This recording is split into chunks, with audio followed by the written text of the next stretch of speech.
So let's start again with this afternoon's sessions. The first one will be about research landscapes in Europe, part 2. So yesterday you had a presentation for Germany, Norway and Czech Republic. And today it will be about Great Britain and Belgium. So Stephanie, it's yours. So thank you very much for this kind introduction. Good afternoon, everyone. I'm Stephanie dos Santos from the Higher Education, Research and Innovation Department of the French Embassy in the UK. So what are the main features of the research landscape in the UK? What are the mobility opportunities, especially in the context of Brexit?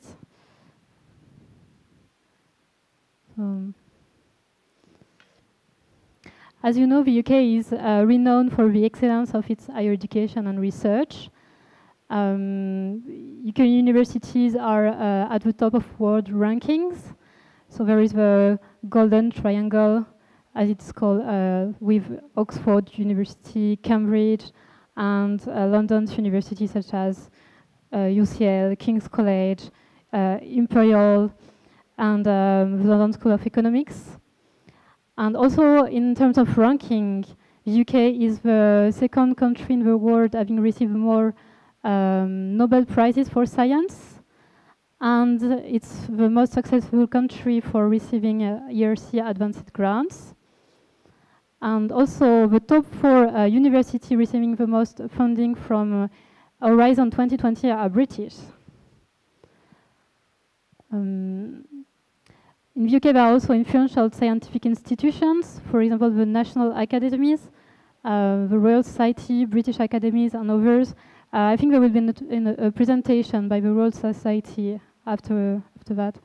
And so there is the higher education and research are excellent, despite low public spending, because research and development expenditure account for only 1.7% of GDP in the UK, as against 2.2% in France or 2.8% in Germany.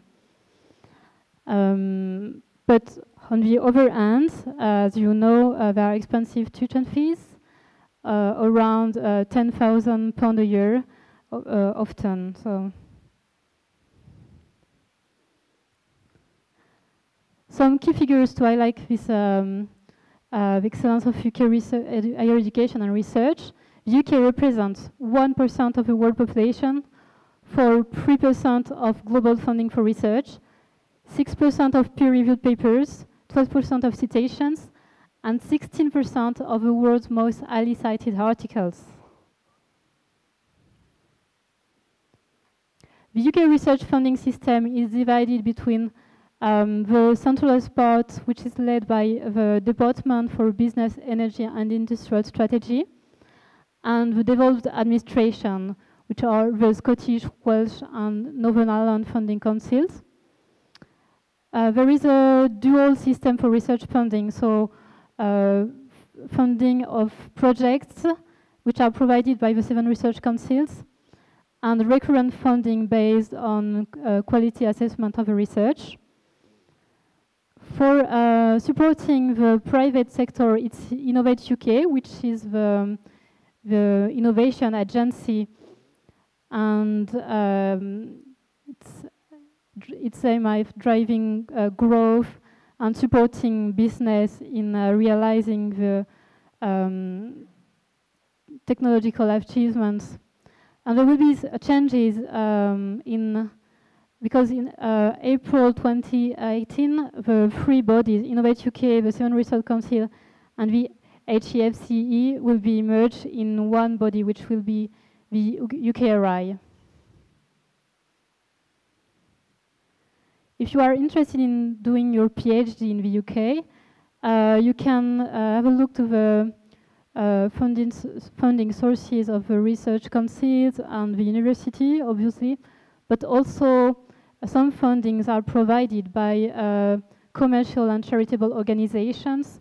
For example, in life sciences, there is the Wellcome Trust and Cancer Research UK.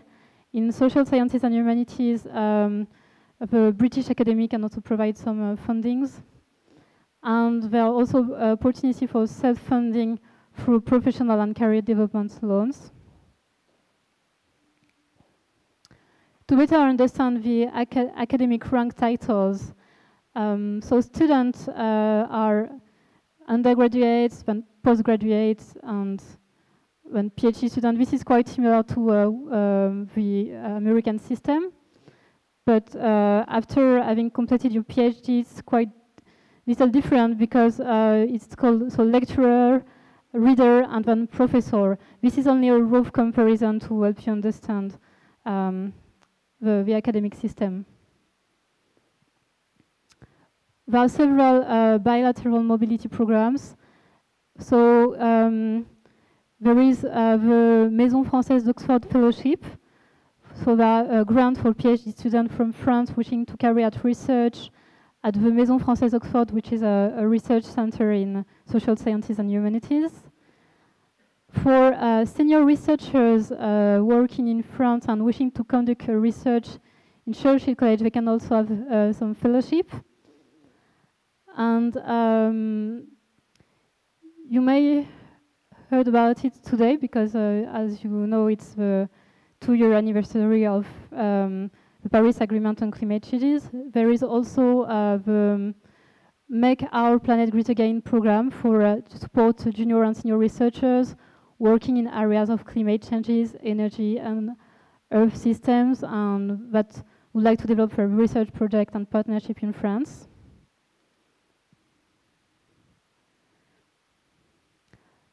For postgraduate students and PhD students, there is the Entente Cordiale Scholarship for 1 year study in the UK or in France. And after, well, for Erasmus Plus, the UK participation is uncertain after March 2019 because of the Brexit. And just for your information, there is no partenariat Uber-Curien with the UK. So the UK is one of the few countries in Europe of not having this partnership with France. What will be the impact of Brexit on higher education, research and innovation? Universities UK, which is an organization that represents UK universities, have published some Brexit facts, and they underline some uncertainties, such as what will be the immigration status of EU students and academics. Will UK continue to participate in Erasmus Plus? Will UK also have access to EU funding for research and innovation, especially Horizon 2020? And will there be an increase in tuition fees for EU students studying in UK universities? To underline the importance of foreign students and academics in UK universities, so foreigners, they account for 50% of postgraduate research students and 28% of academic staff. And so also the UK is the first country of destination for EU 27 students. These figures are for the importance of researchers, foreign researchers in the UK. So you can see that the UK is the most successful country for consolidator ERC grants, ahead of Germany, France, and the Netherlands. But if you have a closer look to where the grant is, you can see that it's the red and orange part. Almost 50% of the grantees are foreigners staying in the country. What are the key technologies identified by the government? So in 2013, there were what is called the eight great technologies, which were big data, satellite, robotics, synthetic biology, medicine, agri-science, energy, and nanotechnologies. And now in 2017, in the industrial strategy, there are the 4 grand challenges, which are the research on artificial intelligence and tech related to clean growth, aging society, and future of mobility.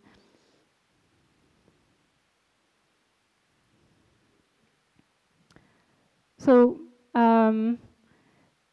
these are all the activities that we do in my department. So it's the Higher Education, Research and Innovation Department of the Embassy. We foster bilateral collaboration in these areas.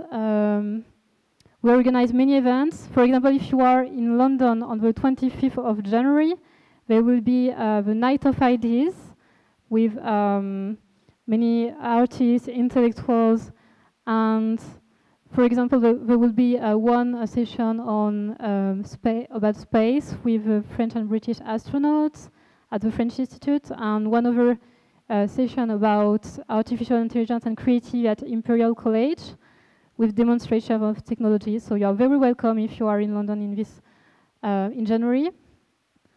We also have a scheme for supporting emerging research project between France and the UK. It's called the Seed Meeting Scheme, and it's provided a 2-day financial support for a 2-day meeting in London for elaborating the research project. And also we publish some in-depth reports of research activities in the UK. So the last 2 reports were about autonomous cars and big data. You can find all this information on our website, so about the mobility programs, the funding support for research, the public events. And so thank you very much for listening. Don't hesitate to stay in touch or to ask if you have any question.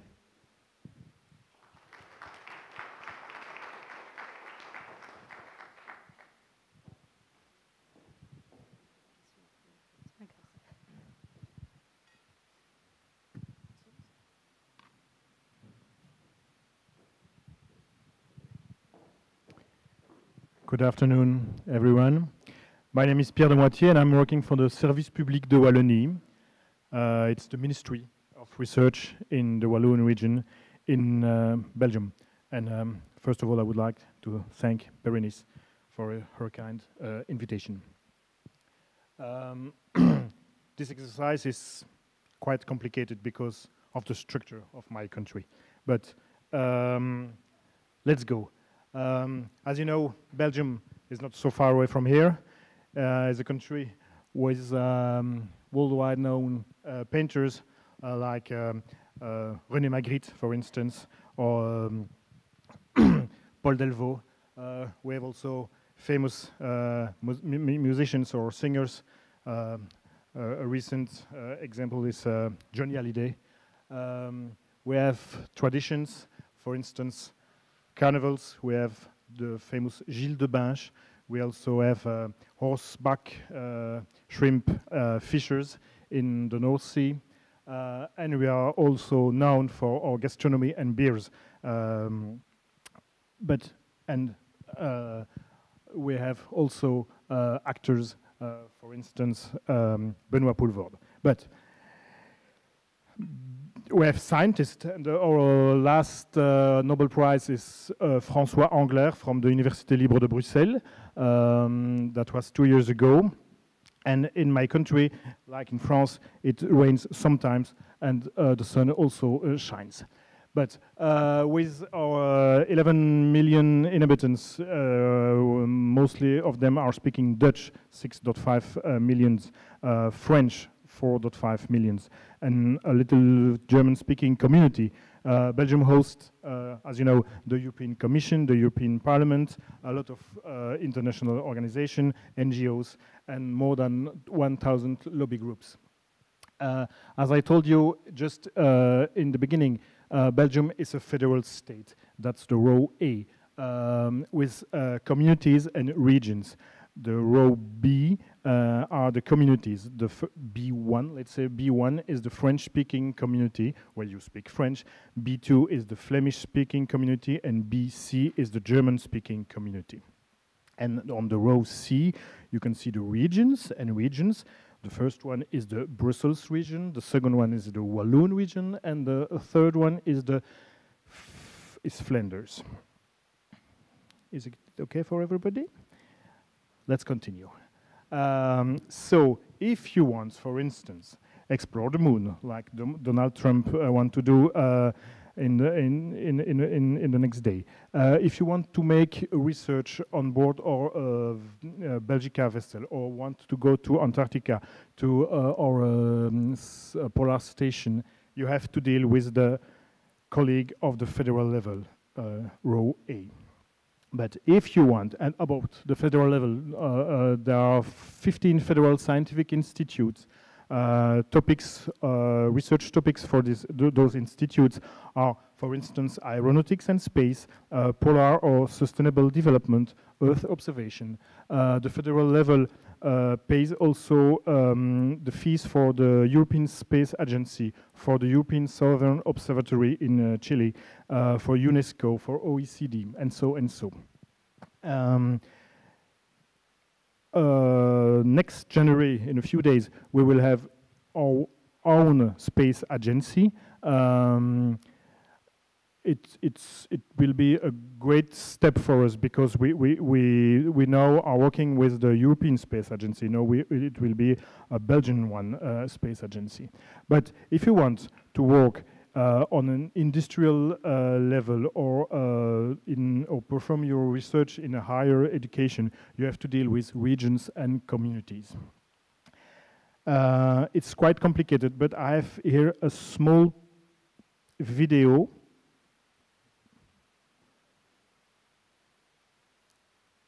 And it should work, maybe, maybe not.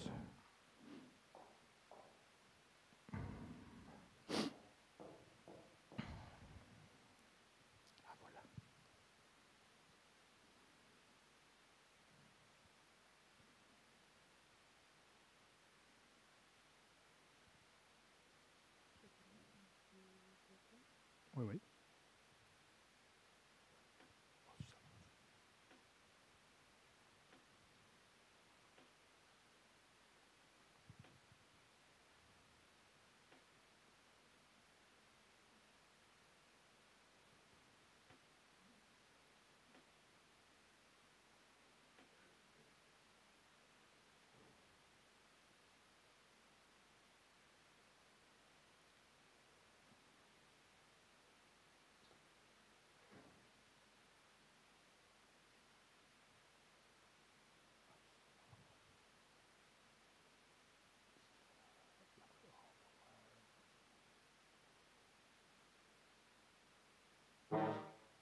Bon, ok.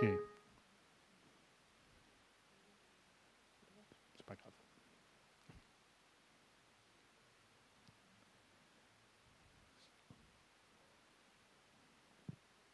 So, let's speak about the regional, Walloon regional R&D landscape. We have 6 universities that gather about 85,000 students.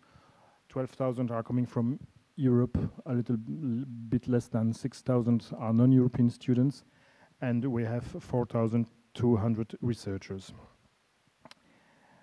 The academic landscape is it's not very original, it's traditional. We have a funding body called FNRS, Fonds National de la Recherche Scientifique.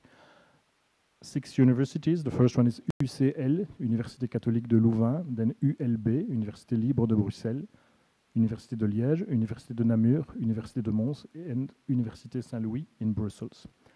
We have 3 academic hospitals, Hôpital Saint-Luc, Hôpital Erasme et CHU de Liège, and we have a lot of spin-offs, research centers belonging to universities. You will find more information about the academic landscape on the website studyinbelgium.be. We have 16 delegations worldwide. Most of them are in Europe, but in Paris, just in front of the Centre Beaubourg, Pompidou. Also in the US, in Chile, in Africa, and so in China. And we have a network of 6 scientific officers. The European one are in Sweden, Munich, and Lausanne. The other are in the US, in Canada, and in Sao Paulo, Brazil. We have institutions out of our borders, for instance here, Fondation Birmans-L'Apôtre in Paris, the same in Rome, Academia Belgica, l'École Belge d'Athènes, and we have a mountain station in Switzerland. We have a lot of national or multinational companies. They are active in a lot of topics, agri-food for instance, life science, transport, logistics, aeronautics, space, engineering, new materials, and so and so. All of them are employing more than 5,000.5 researchers. You will find more information on the website entreprisedewallonie.be. We also have 20 public research centers also involved in those topics, and those research centers are supporting SMEs and universities. Wallonie.be for more information. And at least to have 13 competitive clusters supporting more than 200 R&D active SMEs. My ministry is composed by 2 departments. The first is research program and the second is technology development. A quick overview of my department. It's in French, but no problem, I guess. We have 2 bilateral agreements, one with France, one with Brazil. Déjà. One with Brazil. We have more than 150 agreements with SMEs, universities, and research centers. We have, as I told you, 6 scientific officers abroad. We have last year we have created 9 spin-offs from a research program, and so the research program where I belong to is divided into 2 regional programs. We have calls. The first one is quality développement expérimental, Wallino first, that are programs. And the other part of the department is the federal and international programs.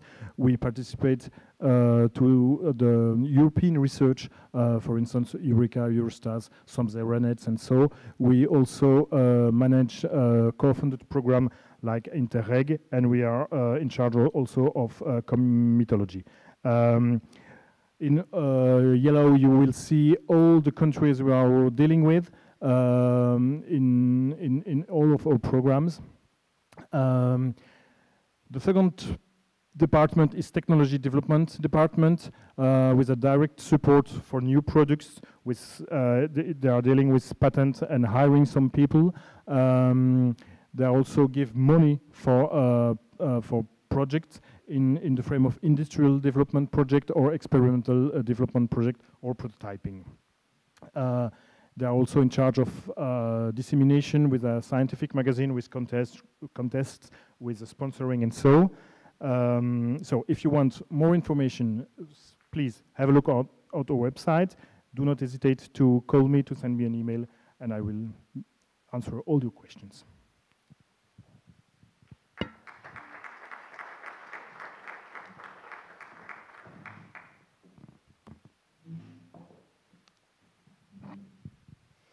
Do you have some questions for our speakers?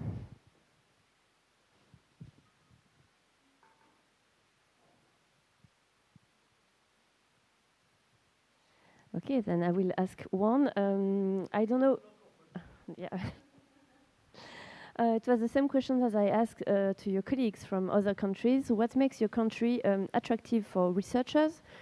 For Great Britain, it may be a little bit tricky as a question, but maybe you can give us some advice or information on what makes the country attractive for researchers.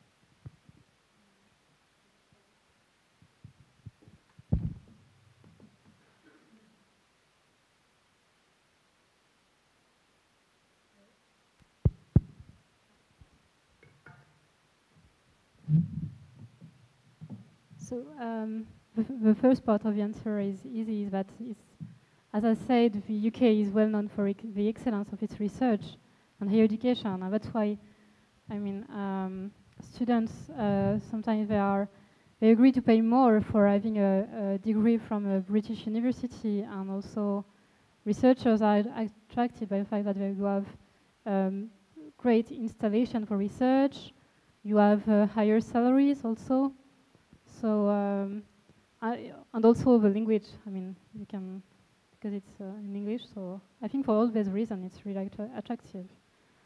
We also have salaries. We also speak French. That's a joke. And obviously, in the context now, it's more complicated, and there are many uncertainties. But still, it's a very attractive country. What makes Belgium attractive? We don't have so high salary, but we have salaries. We have a lot of our universities are well known. For instance, Université Catholique de Louvain is a well-known university. Université Libre de Bruxelles, Université de Liège too. They are small. All of them are small universities, but very. It's let's say it's a kind of. It's a great family. Let's say. Sorry. Let's say it's a kind of great family. We have research centers involved of a lot of topics. I spoke during the break with Alejandro. We have research centers dedicated to a lot of topics, for instance, water, new materials, and so and so. So it's. I think the landscape is interesting, and it's nice to be there. And so English, it's not so spread, but you speak more French. But no, I think it should be great for you. Just to also to highlight the difference in the research landscape. In the UK, most of the public research is done in the universities and not in research centers like in France, Belgium, or Germany. So they benefit from the very prestigious universities that are well known in the world. I don't know if that's a question maybe for Pierre. I don't know if the program is still active, but beware. Do you have some incentives to encourage or to foster the intersectoral mobility of researchers? Same question for you, Stephanie. No, the Beware program is now over. Beware program was a mobility program for PhD coming from all over the world to SMEs, to universities, to research centers in Wallonia. The program is now finished. We have hired more than 85 students coming from all over the world, from France, from Brazil, from China, from South Africa, and so and so. You can have a look at the website is bewarejobs.be. So the program is now finished, but it was a co-funded program with Marie Curie Actions. I don't know in English. Action Marie Curie Actions. But we intend to submit next year a new program of this kind, a mobility program. But no, for now the program is now over. And as I presented, we have several mobility programs also between France and the UK. So all the information are online, and you can also ask me if you are more interested by one of these programs. So. And maybe more specifically, intersectoral mobility between academia and industry. Do you know some programs that can foster such exchanges? No, I'm not sure about that. Concerning mobility, just a few words. We have just for American people, we have a fellowship called Fulbright, still active. But just limited for American students. For the mobility, so university and industry, I think that in the UK they don't have the same kind of TESIF. I think they don't have something like this in the UK, but maybe I'm not right. What I know. Excuse me, I would like to ask a question, one for both, for the UK and Belgium, and one for Belgium. As for the Belgium universities, do you offer the English scholarly academic programs, or all are inbuilt in French? Because you are French speaking. Yes. Like France universities, they give options. Some years ago, all the courses were in French, but now... for researchers. For researchers. Yes, yeah. They can make it in English? Mm-hmm. Yes, of course. And is there, like, this is a question for both, is there like a platform or consortium for highly academic researchers for PhDs? Like here in France, there is SUDUC. It's for researchers, the thèse, and... Not in Belgium. No. In UK or Belgium? You have to have a look to the Euraccess website, as mentioned this morning, but it does not exist in Belgium because it exists at the European level. So it does not. It's not necessary to make another one. The Euraccess is more efficient. Okay, thank Same in the UK. Thank you so much. Another question, maybe? Okay, then if not, we are going to close this session. Thank you very much for coming and for presenting your research landscape in your own country. Thank you very much, Stéphanie and Pierre.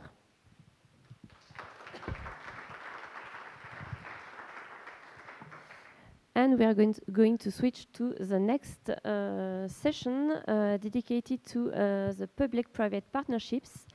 And I would like to invite our speakers, Sylvie and Benoît.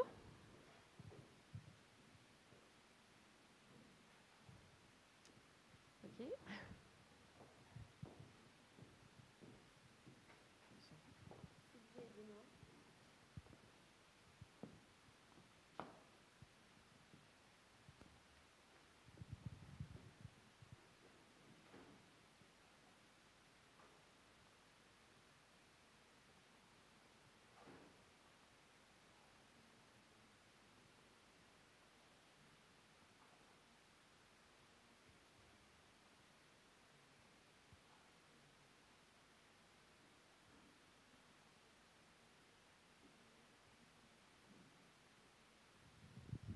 We have a slight change in the program because we are still waiting for 2 speakers, actually. So that's why we need to start with List and Goodyear. So I'm sorry for that, but we're waiting.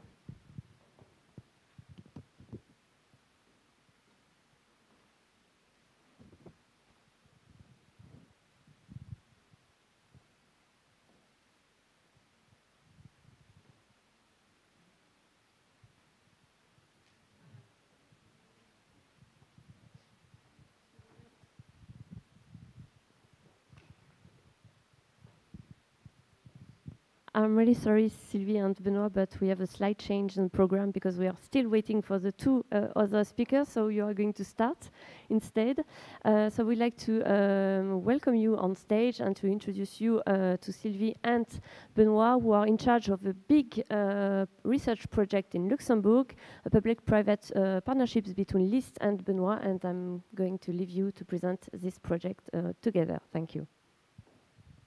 Thanks, Berenice. The list has not a partnership with me, but with Goodyear. So I'm a part of Goodyear, not only for me. So, okay, so we are Sylvie and Benoît, and the next couple of minutes we will present you what is our partnership about. And then I think Sylvie will gonna start. Yeah.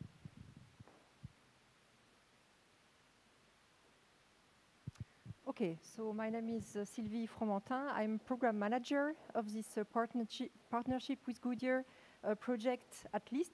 LIST means Luxembourg Institute of Science and Technology. It's a leader in research and innovation in Luxembourg through the 3 main domains: materials, environment, and IT. How it started? LIST exists officially since 1st of January 15. It's a joint venture, in kind of joint venture between 2 public research centers, Lippmann and Tudor. It was joint, the idea was raised in 2012, and it was officially signed end of 2014 for its creation, official creation, 1st of January 15. LIST now, in terms of numbers, it's a budget, yearly budget of 64 million euro. We are about now a little bit more than 630, about today 650 people, employees. Three quarters of 650 employees are researchers. We have more than 70 PhD students, and more than, in total, 300 research projects. The LIST is a RTO, research and technology organization in, as I said previously, in materials, environment, and IT. There are 3 departments in LIST for these 3 domains of research. The mission of LIST is, the first one is contributing to Luxembourg's reputation through its participation in several research areas and participating in the country economic development. So, what do?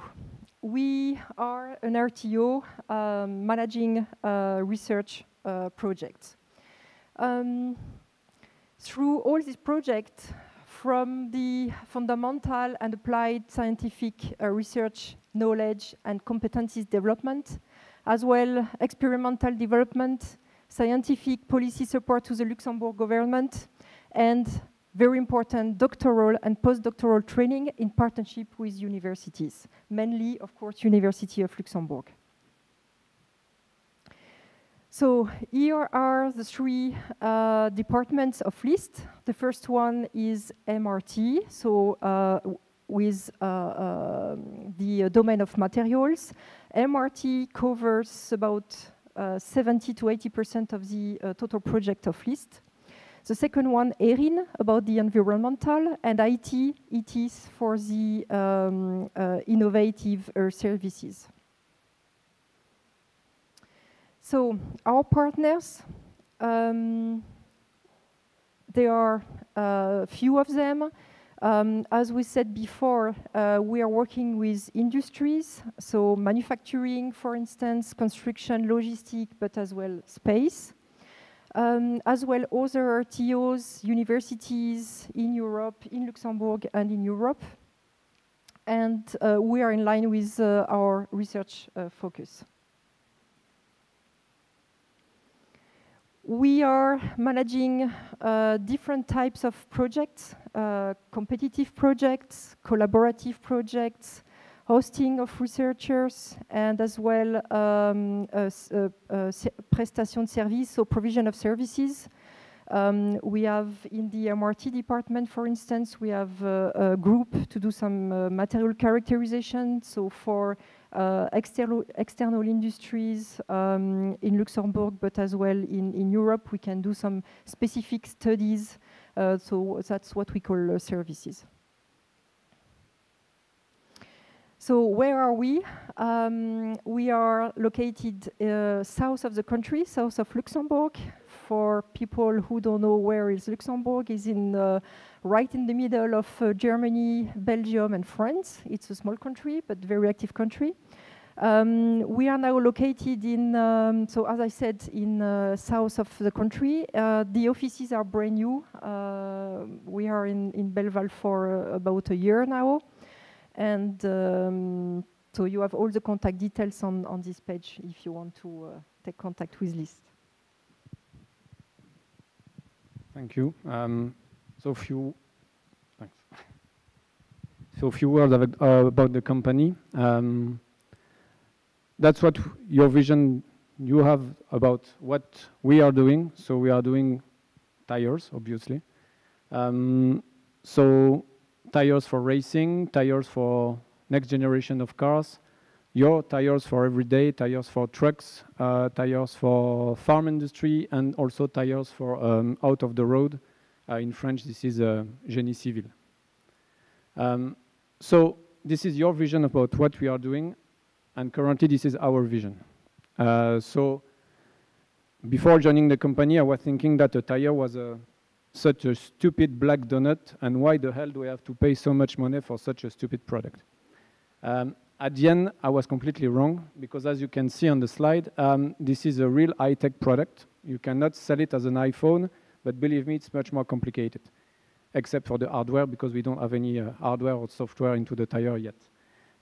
So a tire is made of more than 50 raw materials with more than 20 production steps, so it's pretty much complicated. And for that, what we need, of course, we need engineers and PhDs. A lot of expertise is needed, especially in these 4 fields on the slide, so material science, numerical simulation, tire engineering, and innovative manufacturing, but also from purchasing and marketing, because with 50 raw materials, we need to have a strong people dealing with the suppliers to get the better product with a better price, of course. So at the end, what we need is you, at least some of you maybe, and for that, we have innovation center. So we have 3 innovation centers all over the world. One is based in Akron, Ohio, in the US, where our headquarters are located. Another one in Luxembourg, in the middle of Luxembourg, but the middle of Luxembourg, believe me, is very close to the south of Luxembourg. That's also why we are collaborating with the list. It's 25 kilometers maybe. And we have a development center in Hanau, in Germany, because Goodyear is also Dunlop. It's the same company at the end. So altogether, we have 2,500 people working in R&D and innovation. 2,500 over 67 people working for Goodyear all over the world. So I'm coming from this external science and technology team. We are there to set up some collaboration with external partners, so to bring innovation into the company. So far in 2016, we had 35 running collaboration with collaborative contract and so on, not services, but through collaboration with 25 public partners and 10 companies. And one of these collaboration in 2016 started with the LIST program. We are also engaged with Horizon 2020 Life Project, Marie Curie Action, FP7 before. I think we had so far altogether 10 projects, over 11 submitted. And also we are supporting the education for new talents. We have a lot of master students, but also we have a lot of PhDs into the company. I think we had 13 PhDs working part-time in Goodyear and part-time in any kind of university all over Europe, and also some postdocs. So we started this kind of people program in 2009, and we had been quite successful as Goodyear standalone. So now let's talk about the reason why we are here, the partnership with the list. So as Sylvie mentioned before, this is a big partnership, but it doesn't start like that because we were located close to each other.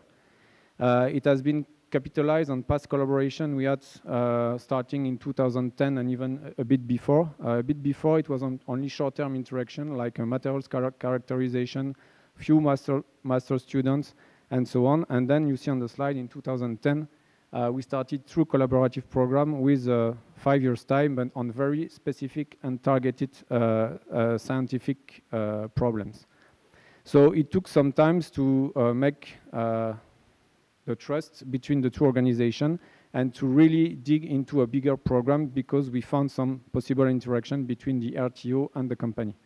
So what we did a lot of technical assessments meeting, a lot of workshops to decide on which scientific topic we would like to work together, and then to write a kind of Goodyear list common roadmaps and to see what we can do in the next 5 years. And then it started with this joint framework. So this partnership agreement has been officially signed by List, Goodyear and the Ministry of Economy the 17th of November 2016, and it will end middle of 2021. So it's a 5-year joint research and development program.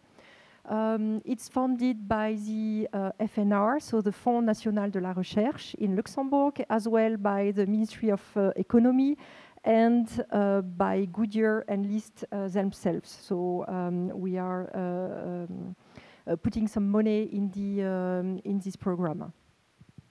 Now you see that the partnership is really started because we do one slide together. So you see. As I said before, we decided to work on specific programs. 4 of them are dedicated to material science, and the 5th one is dealing with data science. So the 3 first programs from the top to the bottom are really dedicated to the creation of new breakthrough material that could be added into our innovative product on the slide you have seen before. The 4th one is dealing with the comprehension of phenomena, so the structural material analysis, thanks to the highly skilled equipment of the List. And the 5th one is dedicated to better use all the data coming from all our factory in a way that we can retrieve more information to get, let's say, better insight on our manufacturing and to improve it.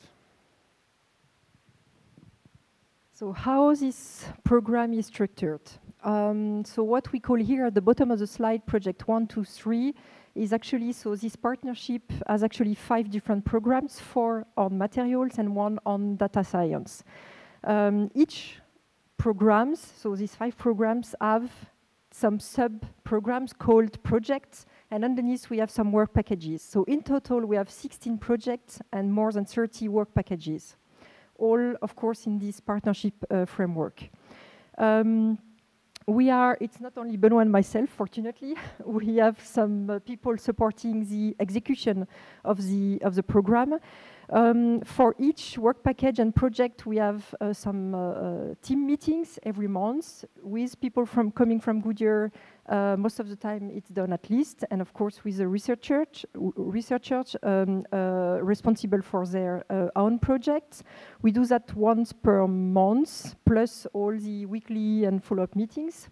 We have what we call executive committee. We meet 4 times per year. In this, the attendance of the executive committee is the people like Benoît responsible for the 5 projects, and as well the CEO from the List, so the 2 chairmen, List and Goodyear, and as well from Goodyear. And we have twice per year the steering committee. We had one 2 weeks ago. So in this steering committee, we are not only reviewing I would say the content of the project, but as well what was done correctly, what went wrong, what needs to be done in terms of HR. So we have this twice per year review at a high-level management organization. We have as well IP committee. IP is very important in the partnership. So before having an executive committee, we are discussing as well the IP because we can have a specific IP for List or Goodyear or a joint IP. So that is being discussed as well at executive level. And in parallel, we have also this IPBG steering committee. IPBG is for the students themselves because, as Sylvie mentioned before, it has been sponsored by the National Fund of Research. And for that, we had the chance, after a peer review and analysis, we had the chance to get 21 PhD sponsored by the National Research Authority in Luxembourg. So as we have only 5 minutes more, we'll accelerate a bit. So Berenice said that we have to accelerate slowly, so we will not accelerate that much. So the resources into the project, so the human resources. So at Goodyear, it's 83 people. At List, it's 88 people. FTE means full-time equivalent, so man-year for people who are used to man-year. So 88 man-year for on the Goodyear side and 64 man-year for List. As of today, so we have 30 PhD plus postdocs, 13 and 17. We have 11 different nationalities: India, Brazil, Spain, France, Germany, and so on. So not only Europe, but as well really America, South America, China. So 10 Europe and 9 non-Europe. And on the technical resources, you see in the partnership, we really want to end up with true products. So we want to build some real tire, to test them, to build them, to analyze them, and to work also with other third laboratories all over Europe, which have some specific skills which could be interesting for the partnership. As I said before, for the sponsorship of the students, we went through a specific tool coming from the Luxembourg National Research Fund. This is IPBG, stands for Industrial Partnership Block Grant.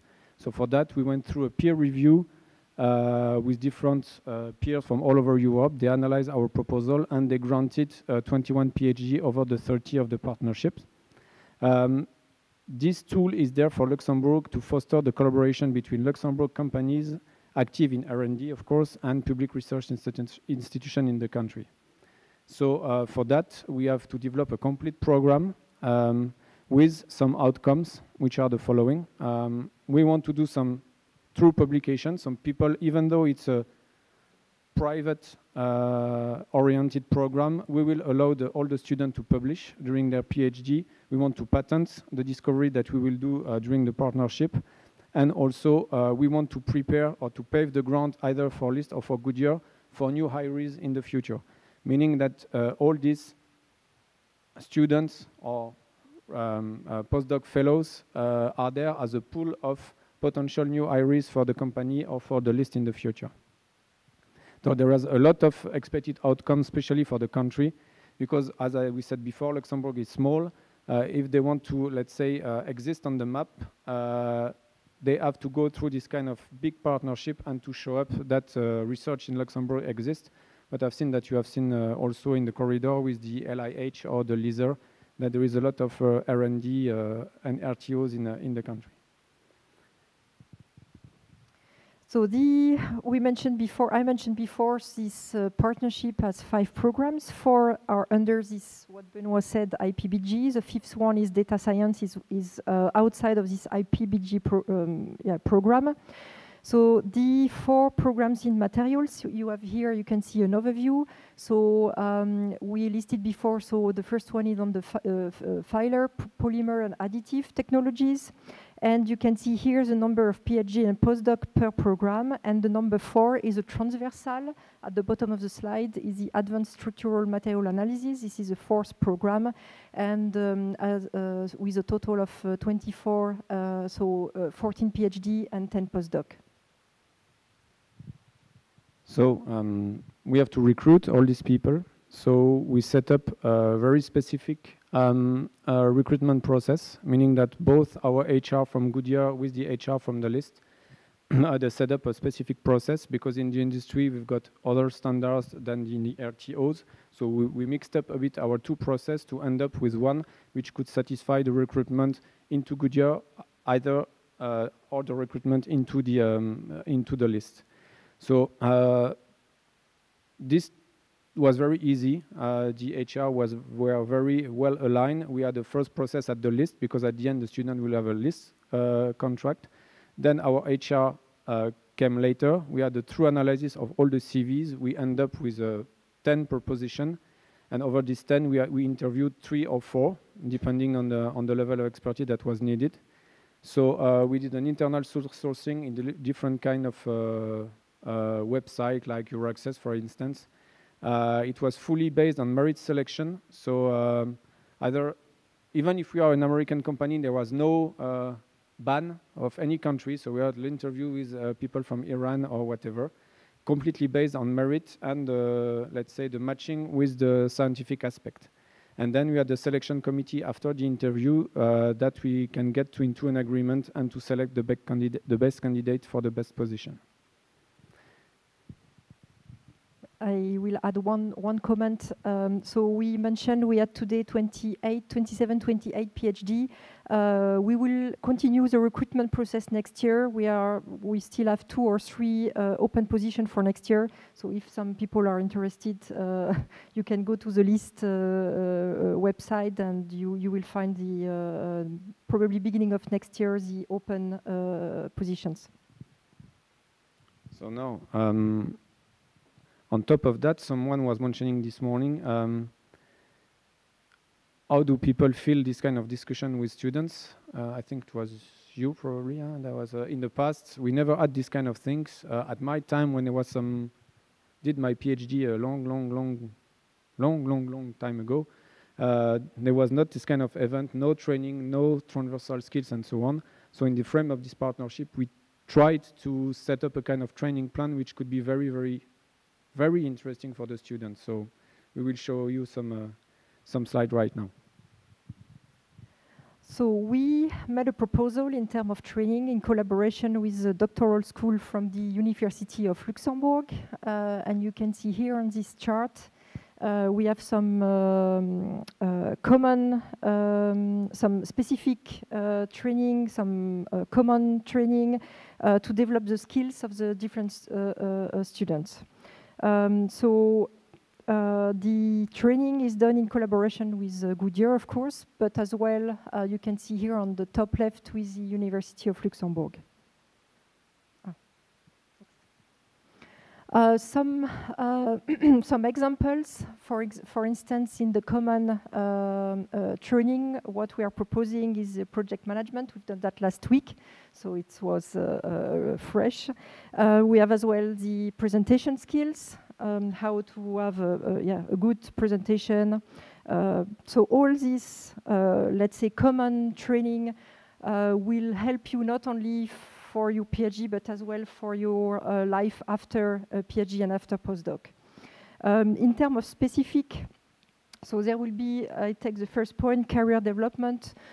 So we will work with the PhD and postdoc to have a specific set of training related to the domain of the research. And of course, we want to have a bit of fun. So beyond the doctoral school, we want to build a kind of cohort with all these PhDs and postdocs. So it doesn't mean only eating and drinking beers. We want also to have a kind of annual PhD days, to do some kind of problem-solving session, a lot of transversal skills, but where all the PhDs and postdocs are present. They can share their experience, their trouble, if they feel comfortable, and so on and so forth. So this session will be done twice a year, internal, but also we want to share with outside. So they will participate to the Science Day Festival, to the researchers at school. We want to register our PhDs and postdoc to the highly specialized kind of rubber society, for example, in the US or in Germany. And also we want to introduce these PhDs and postdoc to our colleague in the US, which could introduce them into other partners in the other side of the Atlantic. So just a bit of more word about the content and the training offers. It's the same slide as Sylvie presented before with a bit more details. So as you see, on our side, on the company side, we really want to push them forward in the technical pathway, meaning that all the students will really have a strong insight on what is the science behind the tire, but also there are all this in-depth training related to the transferable skills or the soft skills that are now mandatory to make a good PhD researcher after his graduation.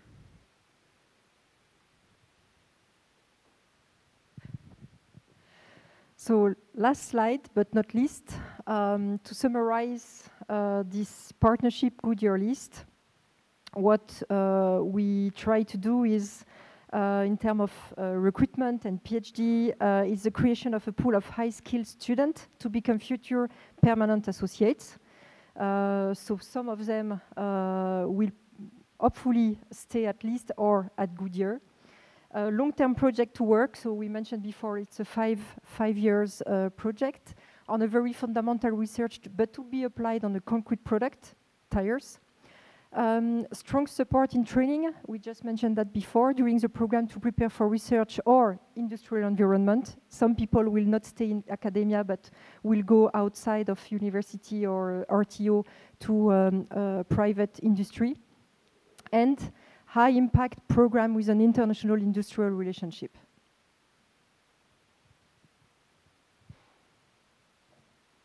That's it.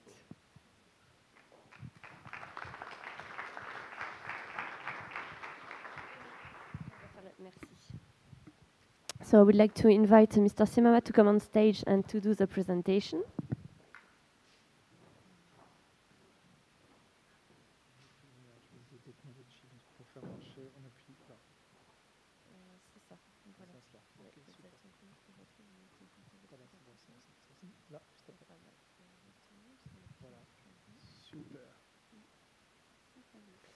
So good afternoon to all. My name is Hervé Semama.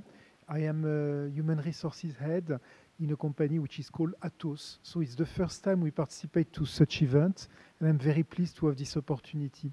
What I would like is to give you some headline of what our company is doing, and to discuss a little bit possible opportunity for partnership with you. So with you as a PhD, as student, as a graduated. So let's say a few words about the group Atos. So in fact, we are a leader. We consider ourselves as being a leader in the digital transformation, which means that what we do is that we define and operate the digital transformation of large customers. So we are a company which is based both in Munich and in Paris, so 2 headquarters, and our roots are deeply European, although we are a worldwide company, position is 72 countries, but our critical size is in Europe. We are a $12 billion euro company, 100,000 employees worldwide, and position in 72 countries in the world. And we are, because it's quite known and quite visible, the partner of the Olympic Games. So we do all the technology associated to that. And you know it's a very complex one. So not going into great detail there, but 100,000 people, as I said, a strong footprint in Europe, more than 15,000 employees in France, a big footprint also in Germany, in the UK. And we grow our Northern America operation also through acquisition. So a full worldwide company in a worldwide market, I would say. What I need to insist on is that when you look at the market we are in, so the digital market, we are able to provide an end-to-end technology vision and capability to our company, to the customer who work with us. So basically, what we do is system integration and system architecture. We do infrastructure data management. We are present in services such as security, big data. We deliver high-power computing capabilities. And last but not least, we are also a key player in electronic transaction, with a subsidiary of ours, which is called Worldline. And by the way, we are announcing today our intention to acquire Gemalto. So Gemalto is a 14,000 employee company, 3 billion, which is very specialized in security overall. So this is an intention, so it has to go through all the regulatory step, as well as all the I would say the board of directors step on their side and on our side in order it is complete. But we have a strong history in terms of external growth. So today we are positioned to acquire Gemalto. Recently we have acquired Bull, and you know that Bull is an important company. It's part of the history of IT in Europe, a big patent portfolio of patents. We have acquired Xerox ITO, Siemens IT. So long history of acquisition and growth through acquisition. So solution to empower the business. The thing is that when you look at Atos 5-7 years ago, I would say the technology intensity was less strong than it is today. In buying companies such as Bull with big data capability, we are making more emphasis on scientific dimension of our business. So we do things today we are not doing 5 years ago. But although 5 years ago we already had what we call the scientific community. So scientific community is a group of around 150 employees of Atos who are doing that on top of their job.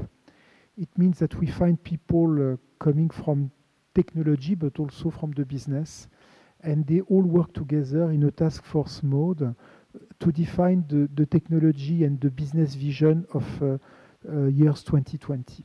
So very important activity. And of course, they push the whole company to change and to reinvent itself all the time for their customer. So we are investing in innovation together with partners. So just to give you an example, we have a research and development strategic partnership with Siemens. Siemens is also one of our first shareholders, in fact. And we are investing together more than 100 million per year on Industry 4.0. which is, as you can imagine, absolutely strategic for Siemens, but also for not only for them. You know that you're probably aware that Industry 4.0 is reopening the opportunity to recreate industry in Europe. So this is a very important, I would say, societal dimension of this activity. And the last thing I wanted to mention is the fact that since years, we operate what we call an IT challenge, dedicated to innovation with more than 100 universities in the world, coming from India, US, even China. And every year there is a theme, and in fact, very simply, there is a competition to define, I would say, the application and the business model that goes with. And last year, for example, the theme was the right to be forgotten. So we try, of course, to take themes which are aligned with the discussion we can have. So maybe one last thing about technology and innovation. So we publish a thought leadership which is called Ascent, that you can find in our website. And basically, we describe the Ascent journey. Ascent journey is the evolution of the industry and what it means for customer. We publish, of course, white paper. We have a blog and we have a magazine. So this is for us a very strong identity card and a proof that we really think not only in terms of IT service, but end-to-end digital transformation. So very important for us and for our customer, hopefully, and for you. So just now, we'd like to reopen the door completely on you. So partnership with universities. So we believe that we can be an attractive partner for a lot of universities and a lot of students. Basically, we are a growing company working in attractive markets and working worldwide, which means that we have also the opportunity of making some of our employees move around the world, which is what we do. So we are very internship, graduate recruitment oriented. Overall, we recruit more than 11,000 people per year, of which 40% being, I would say, very early professional or graduated people. So for us, working with people like you and with large university is very important. It's where the real innovation is coming from, with the new ideas, with the new way of working, with the new way of seeing the world and seeing our market. And we try to be as present as we can in a selected set of universities. So here we took the example of TUM, the University of Munich, but basically we have a set of exchange.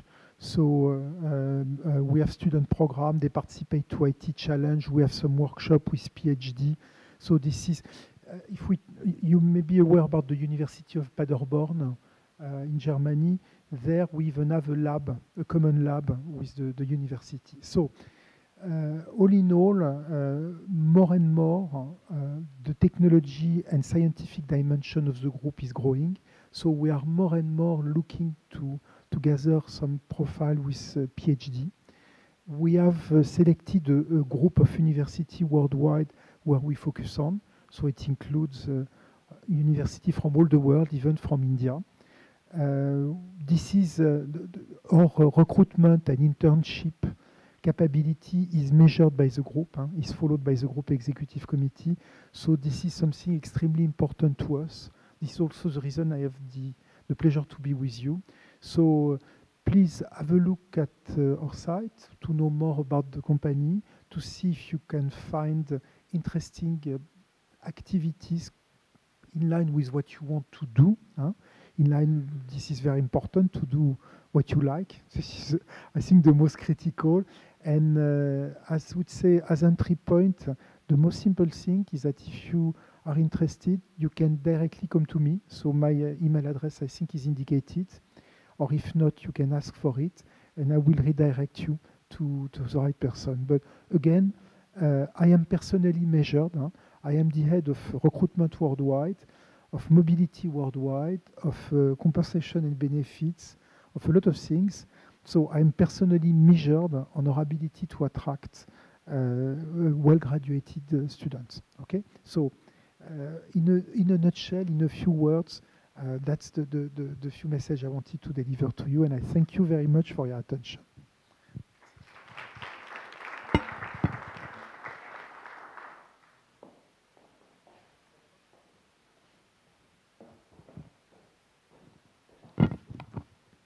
So, do you have questions for our speakers?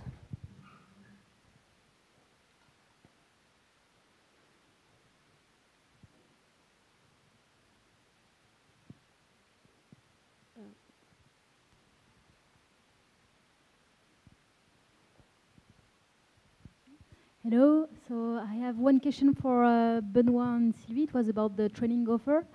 I wanted to have more details about the format of the training, the duration, so for each training, who is delivering the training? Is it only the university, or do you have speakers from Goodyear? And do you have also online trainings?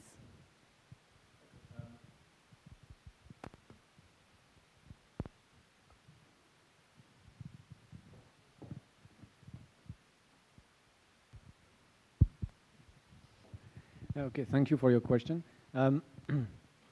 We have trainings from the university, from the list, and from Goodyear. We have decided to split the training according to the competency of each others.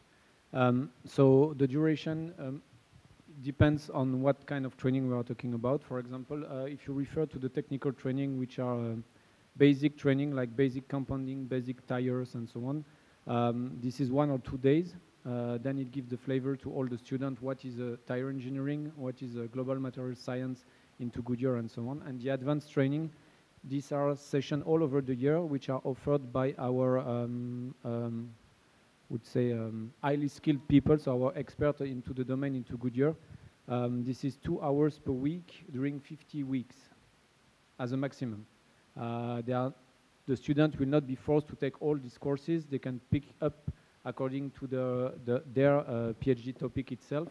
But these courses are given by our highly skilled associates, which are also giving some courses in the US, in the Akron University.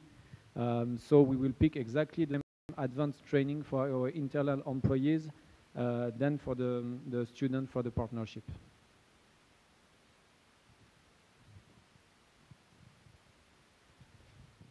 I think there was a second question. Yeah.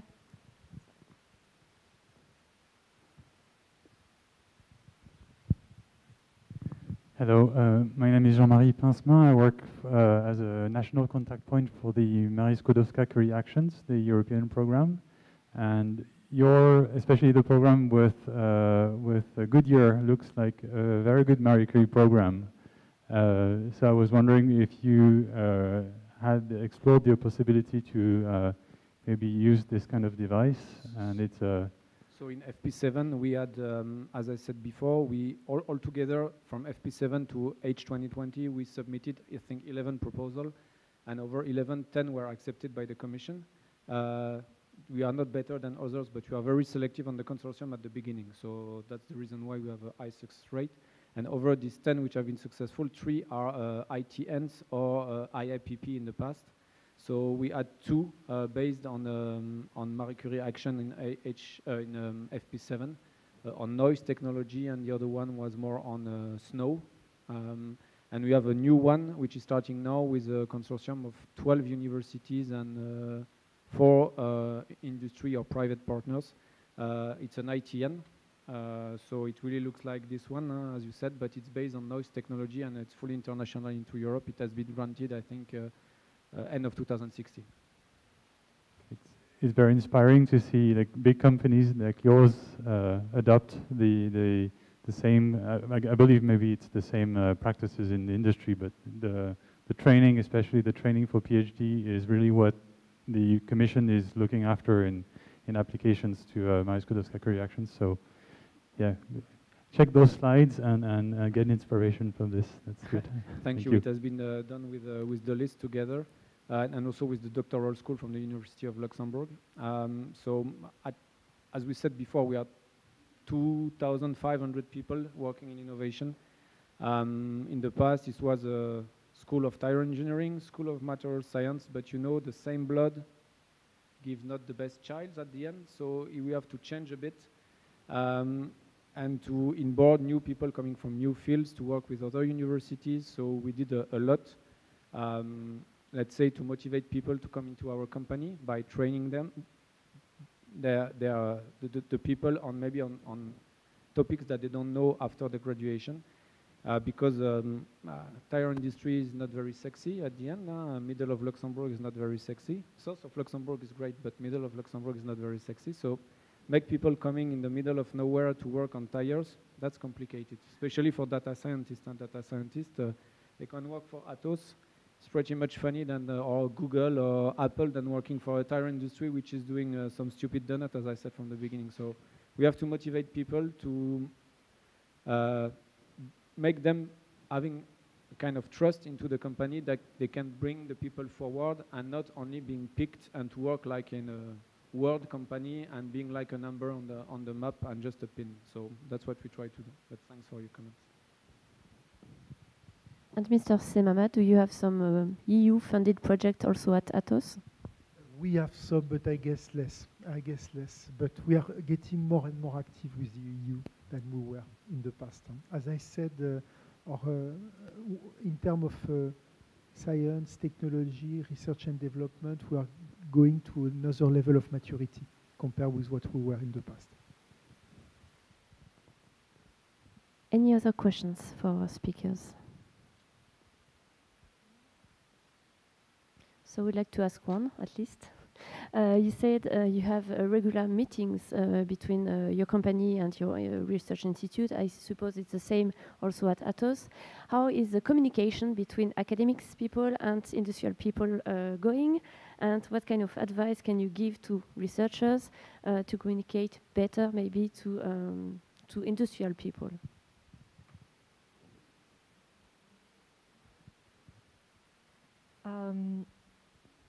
For me, it's a bit special because I'm just coming from private in automotive industry, and I arrived in List 3 months ago. So, to be honest, I'm a mechanical engineer, and I'm now working in the material environment. So I'm a little bit lost sometimes. So I'm probably the exception, but. You need, for people like me, for instance, working with researchers who are so much in the details, they need as well to bring their level of expertise and experience, and they need to communicate to people like me who has close to zero experience in nano particles, for instance, in materials, to something they can understand. So it's not very easy. It's a difficult exercise, but it's as well an exercise that they will help in the future after their PhD when they need to go in a different industry to people who are not expert in their research domain. They need to adapt to the audience and it's why the communication and the level of details in that domain is very, very important. They need to adapt to the different audience or different attendees. And it's why in our meetings, it's why in our meetings, even if in some discussion they go in very much details, but the level of expertise of the different attendees is different. They need as well to communicate very clearly what is the target, what is about, so all the attendants can understand what we are talking about. And on our side, it's a bit different because we are selling one tire every 5 seconds. If you imagine on a project where we are dealing with filler technology, so this is mainly silica, we need 2 kilograms of silica per tire. When we are discussing with the scientists from the list, which are not used of this kind of volume, they can do a brand new fantastic silica, but 5 grams. 5 grams, we cannot even do a testing. So we need to set up the objective and to, let's say, push them forward to do a kind of upscaling and to see what the more affordable technology to make more volume. Sometimes it's really frustrating for some scientists because scientists, they want to discover something new and not something new that could be easily adaptable into a mass product. But so it's a journey to go through this kind of discussion. But that's why we went through 30 workshops before setting up the frame of the partnership, because we needed to align our needs versus the, let's say, the strong fundamental research and development that could be done at the list, but maybe cannot be applicable in a 5 years framework program. Okay, so in terms of communication with academic students, there is what works very well and very easily, and what is more challenging. So what works very easily on our side is the communication with the scientific community, because they are all connected with university, research, etc. So they are interested, they have the right language, and they understand what expertise means. Okay, so that's the easy part for us. The more challenging part is the communication with the full operational people. So the recommendation, I think, you know, in a team, you need very different profile and very different point of view. So the fact there is a discussion between an academics and a full operational guy is something extremely important, because the point of view will be different, and from this difference, we will arrive to good solution. The only thing is that I think it's very important for the researcher to try to position his expertise in the, I would say, the whole end-to-end scope of activity of the company. Because at the end of the day, the expertise is getting more value when it is well integrated. When it is just, for example, on our side, security is a critical subject, as you can imagine. However, if you take security alone, it has less value than security in the big picture of the offer. So it's exactly the same in the dialogue between a researcher and an operational guy. So more challenging, but extremely powerful from my point of view. Any other questions for our speakers? No? Okay, then, so I suggest we do the break now, so 30 minutes, and then we go back here in this room at 4, and we will have the presentation also of ANRT after the break. It can be included in the part doctoral funding schemes. That's why, if you don't mind, Mr. Gia, it would be better this way. So a 30-minute break. So we start again here in this room at 4. So coffee and tea is over there. Thank you very much.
So let's start of this today event, and the last part will be still about funding schemes available for you in Europe, different agencies who can help you to fund your PhD or your postdoc.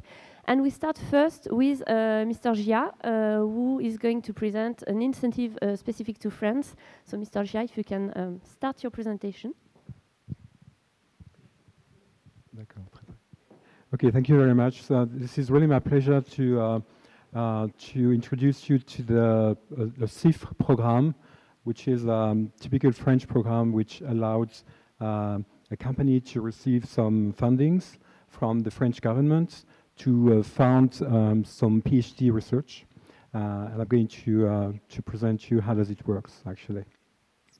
So I'm not sure I'm going to follow this plan, but basically I will give you a short presentation about what is a CIFRE, what does it stand for, and also what are the key data that we have been collecting since a few years. And then I will show you how does it works, and finally what are the benefits for the PhD student, for the company, and for the academic lab. So basically, the first question should be, why a PhD in a private company? Usually a PhD student is developing he or her research in an academic lab. And this question is very fundamental and basically the real key question about the CIFRE. There are many reasons to get a PhD in a private research and development department. First, it provides to the company a high level of specialization. We know that a PhD student has a specific way to approach problems and finding solutions, slightly different from an engineer. So the behavior, the way a PhD student is looking at a problem and finding solutions is very different compared to any kind of other research approach.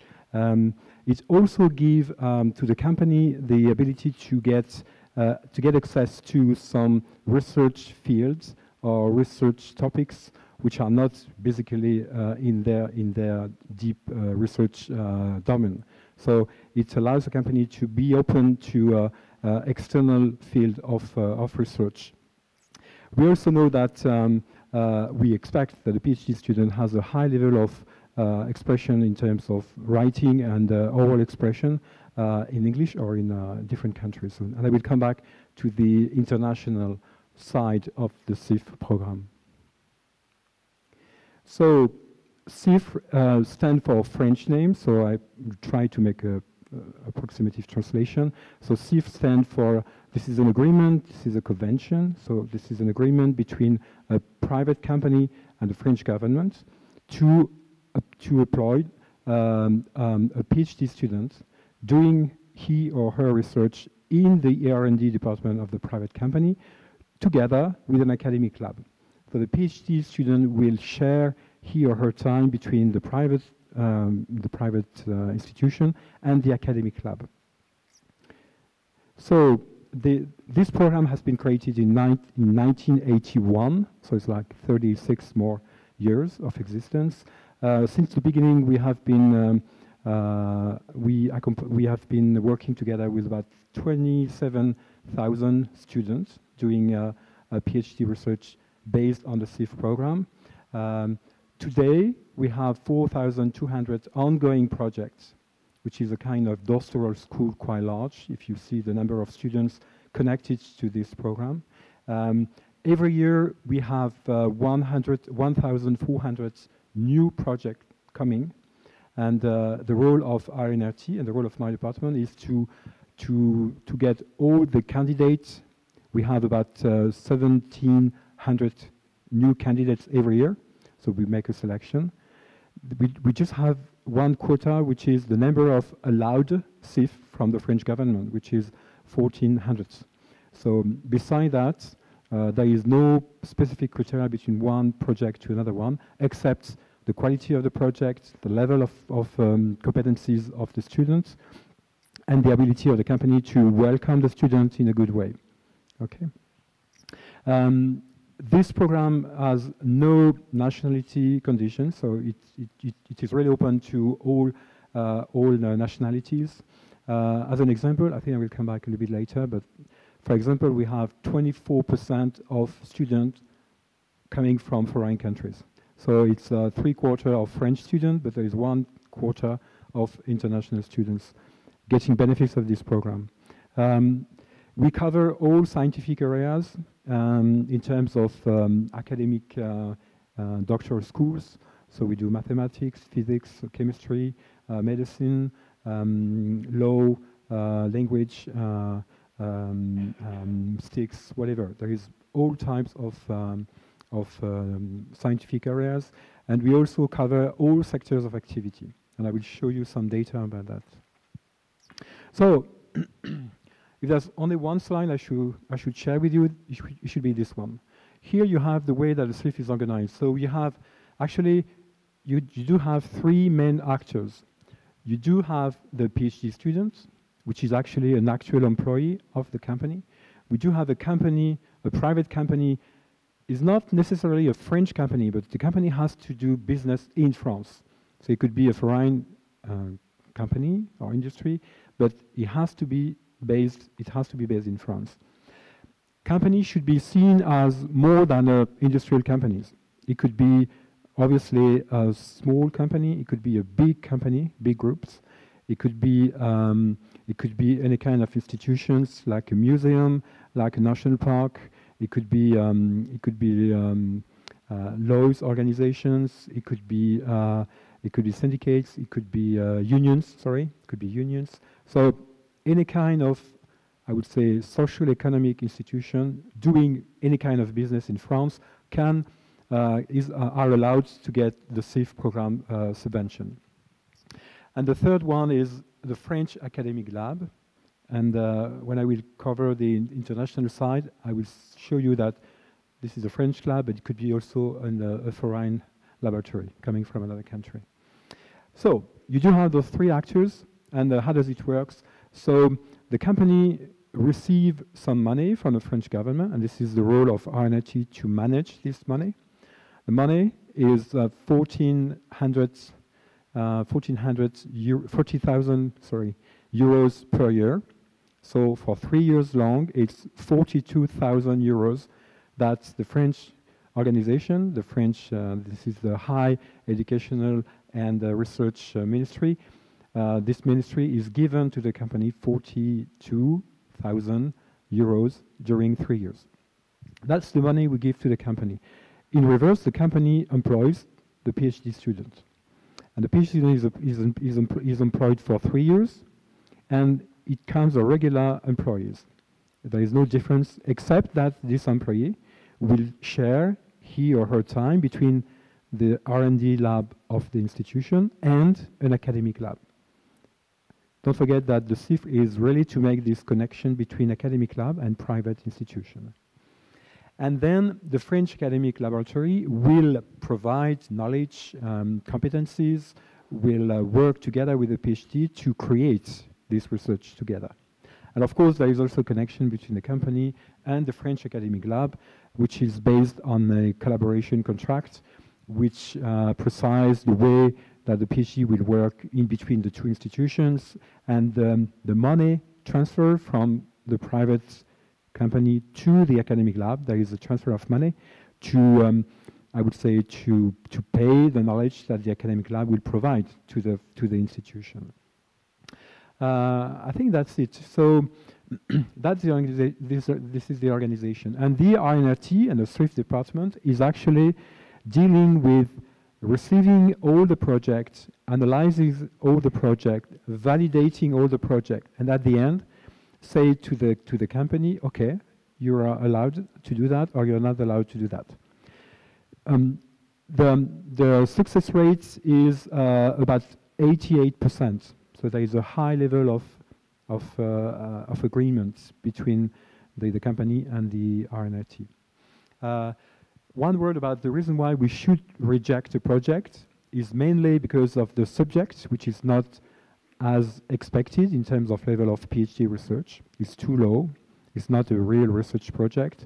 The second reason why we should reject a project is that the PhD student is not good enough, in a way.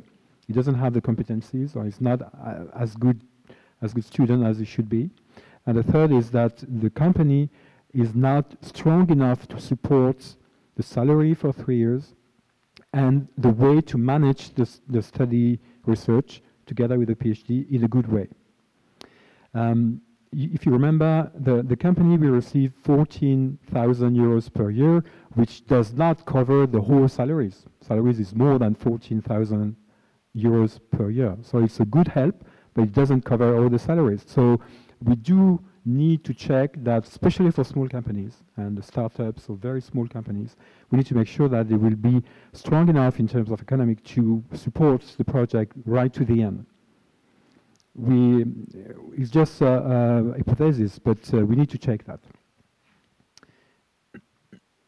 So, few data. Here we just show the evolution of the number of new projects allowed each year. So if you see that in 2000 we were about 700 new projects a year, and it rise up since 14 years, and last year we were at about 1,377 new projects, so very close to 1,400. And this year we already have covered the 1,400 new projects. So the quota is already done for this year, because we had a high level of candidates this year compared to previous year. We do not have the analysis yet to understand why there are more candidates this year compared to the other years, but this is a fact that we do have this year much more candidates compared to previous years. So we try to negotiate with the ministry to get more allowed new projects for the coming years. This is the distribution between the cursus of the candidates, where do they come from, and roughly there are 50% of candidates coming from academic masters and 50% coming from engineering school. So that's more or less the distribution between both cursus. Here, this is the distribution, the distribution about the different academic area. So you see that there is a non-homogeneous distribution, which is normal because nothing is really equal. But you see that we cover all the academic domains. The big one is obviously the software technologies, engineering, science. But I really want to insist on the fact that we do have. I'm sorry. Where is the point? Okay. If you look at those two this one, which is humanity and social science, 14% last year, and the other one, science of the society, which is 12%. So altogether, this science of society and science of humanity represents more than 1/4 of the total allowed new project every year. And this is important to really understand that the CIF program is not only for industries. It's not only for, I would say, I don't like that, but pure science, like mechanics, aeronautics, chemistry, industry, whatever. We do have 27% of new program specially allowed for science of humanity and science of social science. And this is really important to keep that in mind, that the CIF is not only, again, for pure science, but it's also for soft science, if I should say, in a way. Here, this is salaries. If you are accepted for this program, you do receive a salary, and there's a minimum salary that the company should give you. It's 23,484 euros per year, and this is including taxes. In France, there are including and without taxes. And you see here the distribution of the exact salaries for last year, and you see that the minimum salary is only, I would say, allowed for 13% of the whole new projects. Basically, the average salary is not about 24,000, but it's 29,000 euros. It gives you that. It just shows you that industries believe that this is a program that should get some level and some recognitions. That's why the salary is much higher than the minimum salary which is requested. And you see that most of the salary is in this area, which is in this one. And there is, of course, there are a few salaries, 9%, which are more than 35,000 euros per year, which is good salary in France, like a beginner's, like an engineer, beginner's engineer. Here, this is the distribution about the sector of activities, and you see that we do cover almost all sectors of activities. We do not show the 257 official sectors of academics in France, but we just gather them, and you see that we cover all of them. I'm not going to go that much in details, but we do have a very good, okay, just 5 minutes. So here, this is the distribution for the 5 last years of the CIFRE taken by small companies, intermediate company, and very large company. What I want to show you here is that the number of new contracts taken by big company are very similar to the number of contracts taken by small company. This is really interesting to see that if you look at all the small company, they are taking about the same number of new contracts versus the very large company. Now, if you look at the number of companies behind, this is very different. The number of companies showed that about 500 companies taking at least 1 contract per year are for small companies, and the big companies, they are almost 100. Which means that, in average, a big company can take like 6 new contracts every year. The top is one company in France having 177 contracts ongoing. So there is a big difference between different companies, of course. I'm going to do that very quickly because I don't have that much time. This is the behavior of the PhD after the 3 years long contract. What are they doing?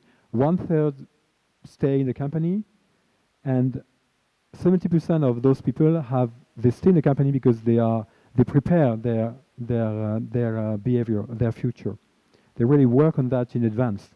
It's not in the last 3 months that they decided to stay in the company or not. They really prepare their career in the company right in advance. So, international side of the CIF. Here you have the distribution according to the nationalities, and you see there is about 3/4 from France, but you do have almost all regions. And if you look at Europe is Europe outside of the UE is there actually. European Union is right there. This is only a few percentage because there is many other programs that can be allowed in Europe. So another international side for the CIF program is the fact that you can have, in addition to the academic lab, the French academic lab, you can have an academic lab in another country.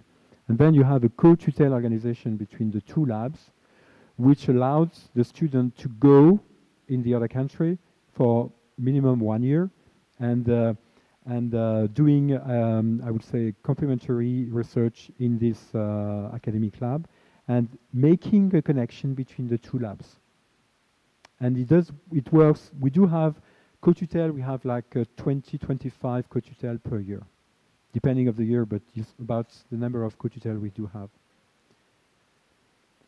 This one is not for PhD student, this is for pre-PhD student, for master degree student. It is a FIRDOC, it's a pre-research program. This is done together with the N+I organization. Basically, and to go very quickly, is just it allowed to a master degree student to spend 5 months in France, 2 months with courses explaining what is research in France, how does it work, what should be the skills expected from a PhD student, and then there is 3 months of internship, either in an academic lab or in a R&D department in a private company. And this program is just at the beginning. We expect to get the first ongoing program in February next year, and get the first internship by September next year. Today we have about 20 candidates, and 15 have been validated. I think I'm almost at the end. Yeah, that's it. This is just to show you what there are. When you are a CIF student, there are many activities around just your research. You have entrepreneurship challenges that you are part of. You have dedicated courses to understand the intellectual properties. There are many activities around the PhD if you are a PhD student. I think that's it. I need to make any conclusion. So I will be sitting here. If you have any questions, please just ask.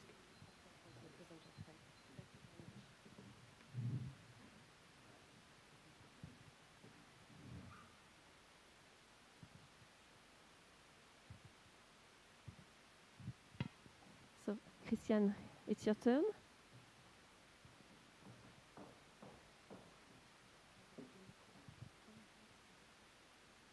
Comme ça? C'est pas comme par genou, pas au menton, comme ça? Okay. Okay, so I hope you can hear me, otherwise just make a sign.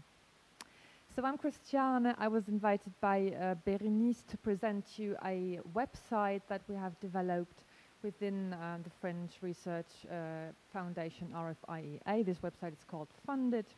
It's online now, like that. Okay, can't see me. It's online under the address funded.fr, and it lists and publishes funding opportunities for researchers in the social sciences and humanities. It's a website that's currently only addressing researchers in the social sciences and humanities. We do have funding opportunities for other disciplines as well, but our main target group are researchers in the social sciences and humanities, because maybe they struggle the most to find funding opportunities. This is how it looks like. I'm going to briefly talk you through the functions. We are funded partly by the French Ministry of Research, which is why our objective is at least double. One objective is to show which international funding opportunities exist, mobility and funding, really like worldwide, in France, in Europe, and beyond Europe. And another objective is to make France more attractive as a research destination. So we're also trying to put a special spotlight on the opportunities existing within France. That's why we have these 4 categories. The first one being Come to France, where we list funding opportunities, fellowships, and so on in France, like for foreign researchers wanting to come to France. We have a second category, Go International, which is all the mobility programs outside of France, fellowships, and so on. And we have these 2 categories at the bottom, which are funding programs for individual projects on the left, and for collaborative projects, group projects, and so on the right. We have currently about 450 open calls listed on the website by huge variety of institutions, which we are personally putting on the website. There's like an editorial officer behind this website, which is me, who puts the program on the website. There's like a control behind those programs. I can show you how it looks like on the inside. Oh, maybe just one thing. We've also listed, just for fun, the sum that's currently available for funding for the social sciences and humanities. So on the 1st of December, when I made this presentation, there's almost €1 billion available for social science and humanities funding, which means if you apply to all those 450 calls and you had all those fellowships, you would get €1 billion. So there is money available even for the social sciences and humanities. On the inside, it looks like that. That's the category Come to France. You've got all the calls for the open call for applications on these little cards. You can obviously filter them by different criteria. On the left, on the upper left, you've got the filters by discipline, by institution type, and by topic, by your research topic. Like, say you're working on migration, you can tick migration, then you're going to find the calls open for this field. yeah, that's the different calls. It's really like everything, like universities, foundation, government programs, all type of mobility programs currently open. Just going to scroll through them very quickly. Most of them are open to researchers from all nationalities and all countries. Some of them are bilateral agreements, like the ones on the end. They are bilateral agreements between France and Romania, for example, or France and Belarus.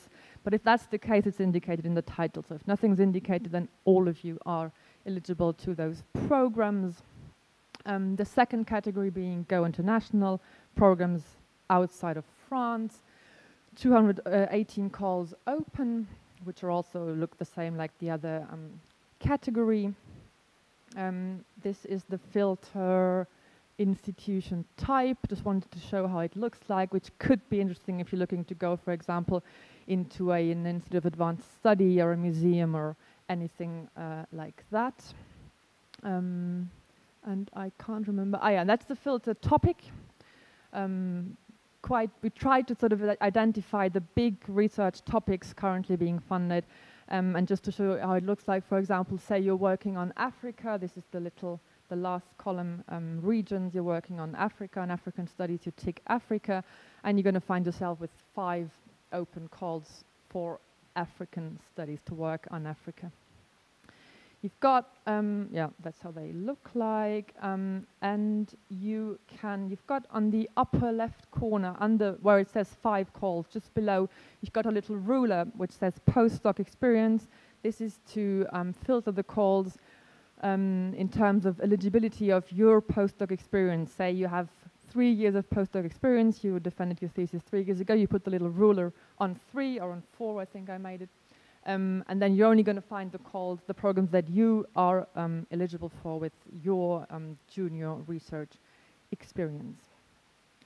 You can also see the expired calls. You've got this button there on the upper right corner, this one. And if you do that, you're going to find the expired calls that are not currently open. Why is that important? Why do you need to know what you have missed? Normally, all the programs we list unfunded are recurrent. That means they're going to open again eventually later in the year. And you can bookmark them by clicking on the little blue flag there with the star. You can bookmark them and then receive an automatic email alert when they open again, when they're being published again, non-funded. So you don't need to come back on the website every time. You can just bookmark the programs you find especially interesting and then receive the emails automatically.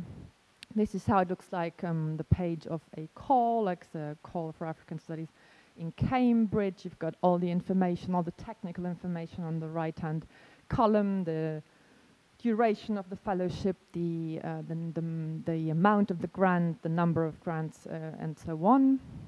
You've got, you can bookmark it, as you see, add to bookmarks, the little blue flag.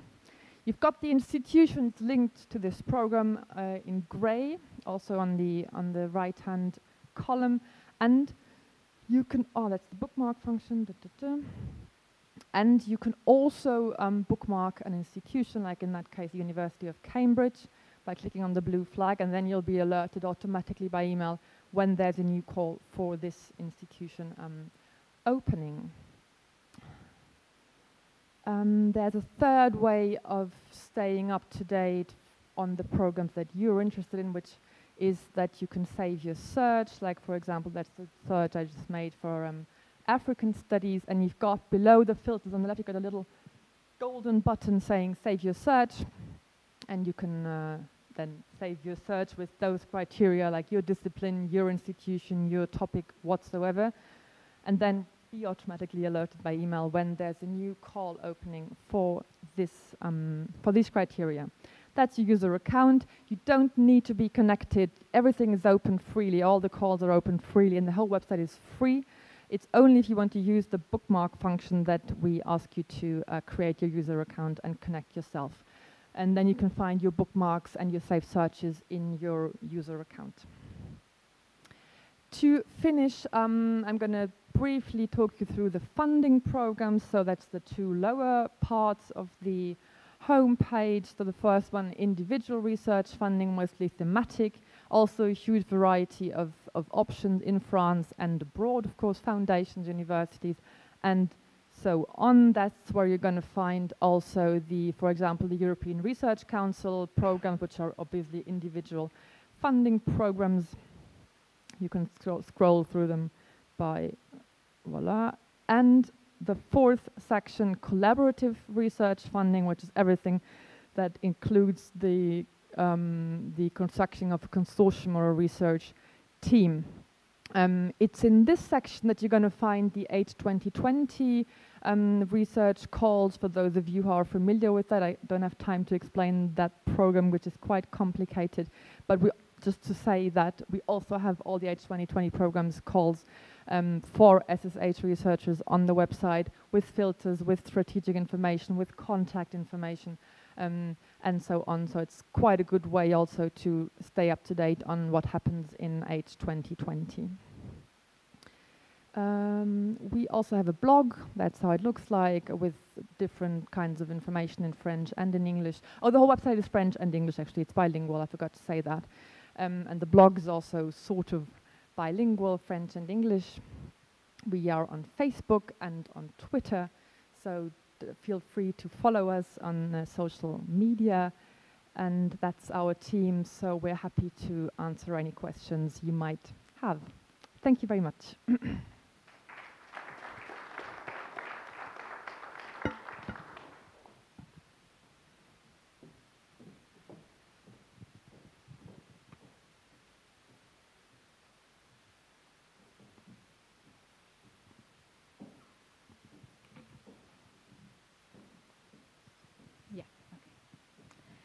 Hi everybody, it's a great pleasure to be here. My name is Marianna and I work for the Royal Society. I'm the senior manager of the UK grants portfolio. And today I guess I have the difficult role to convince you to come to do your research in UK. So I'm going to take you through a few funding opportunities for early career scientists. First of all,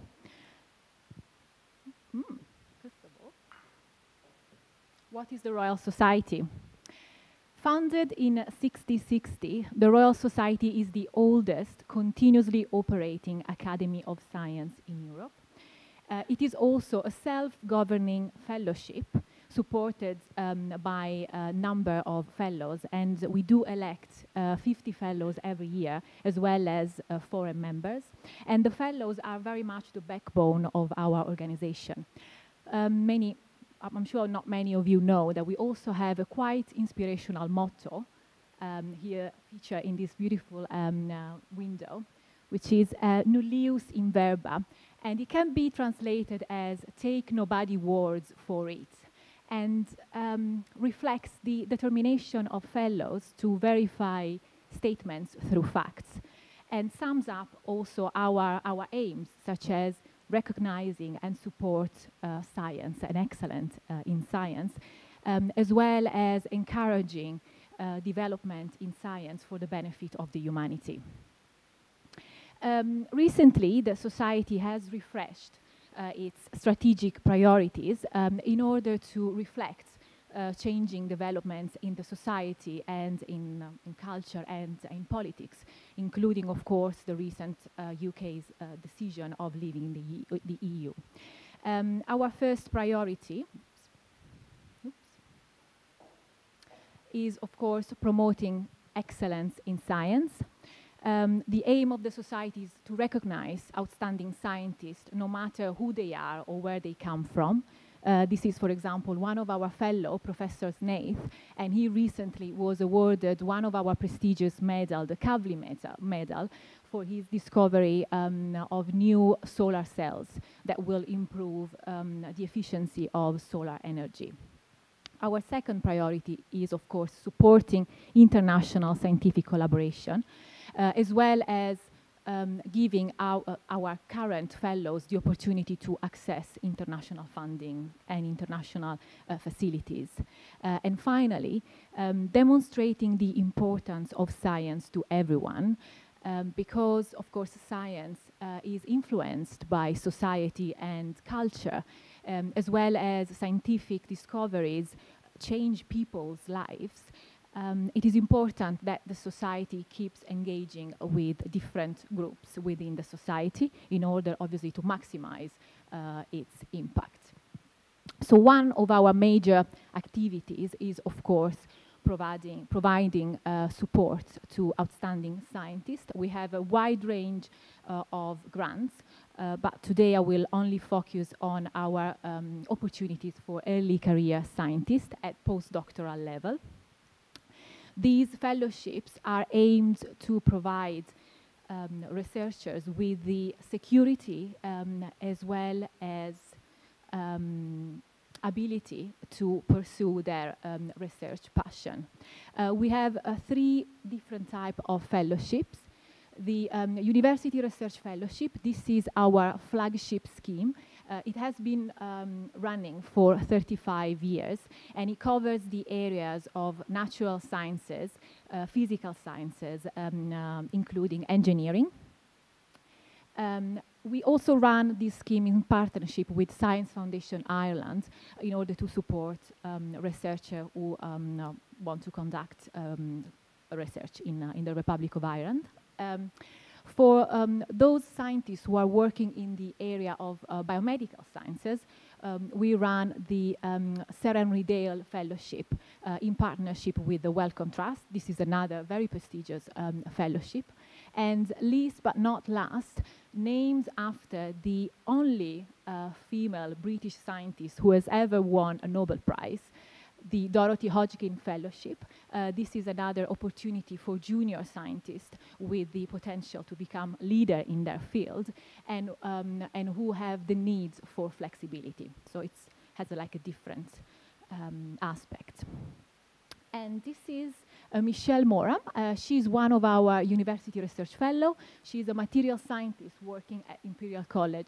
I really like this quote from Michelle because it really encapsulates the ethos of our early career portfolio. And in fact, she says that her fellowship has given her the freedom to develop a substantial research program as well as security to build long-term research plans. And this is really what you want when you have to develop your career. So let's have a look, first of all, at who can apply. The University Research Fellowships is open to postdocs with research experience that spans between 3 to 8 years. These are 5 years of flexible funding with the opportunity to apply for 3-year renewal. So that means that our fellows have for 8 years the opportunity to focus on their research without taking up any additional admin or teaching duties. So they are completely relieved from those, and that's a caveat for all our fellows. We only have 1 round per year and usually opens around July, so it will be July 2018. So the same is for the Sir Henry Dale Fellowship.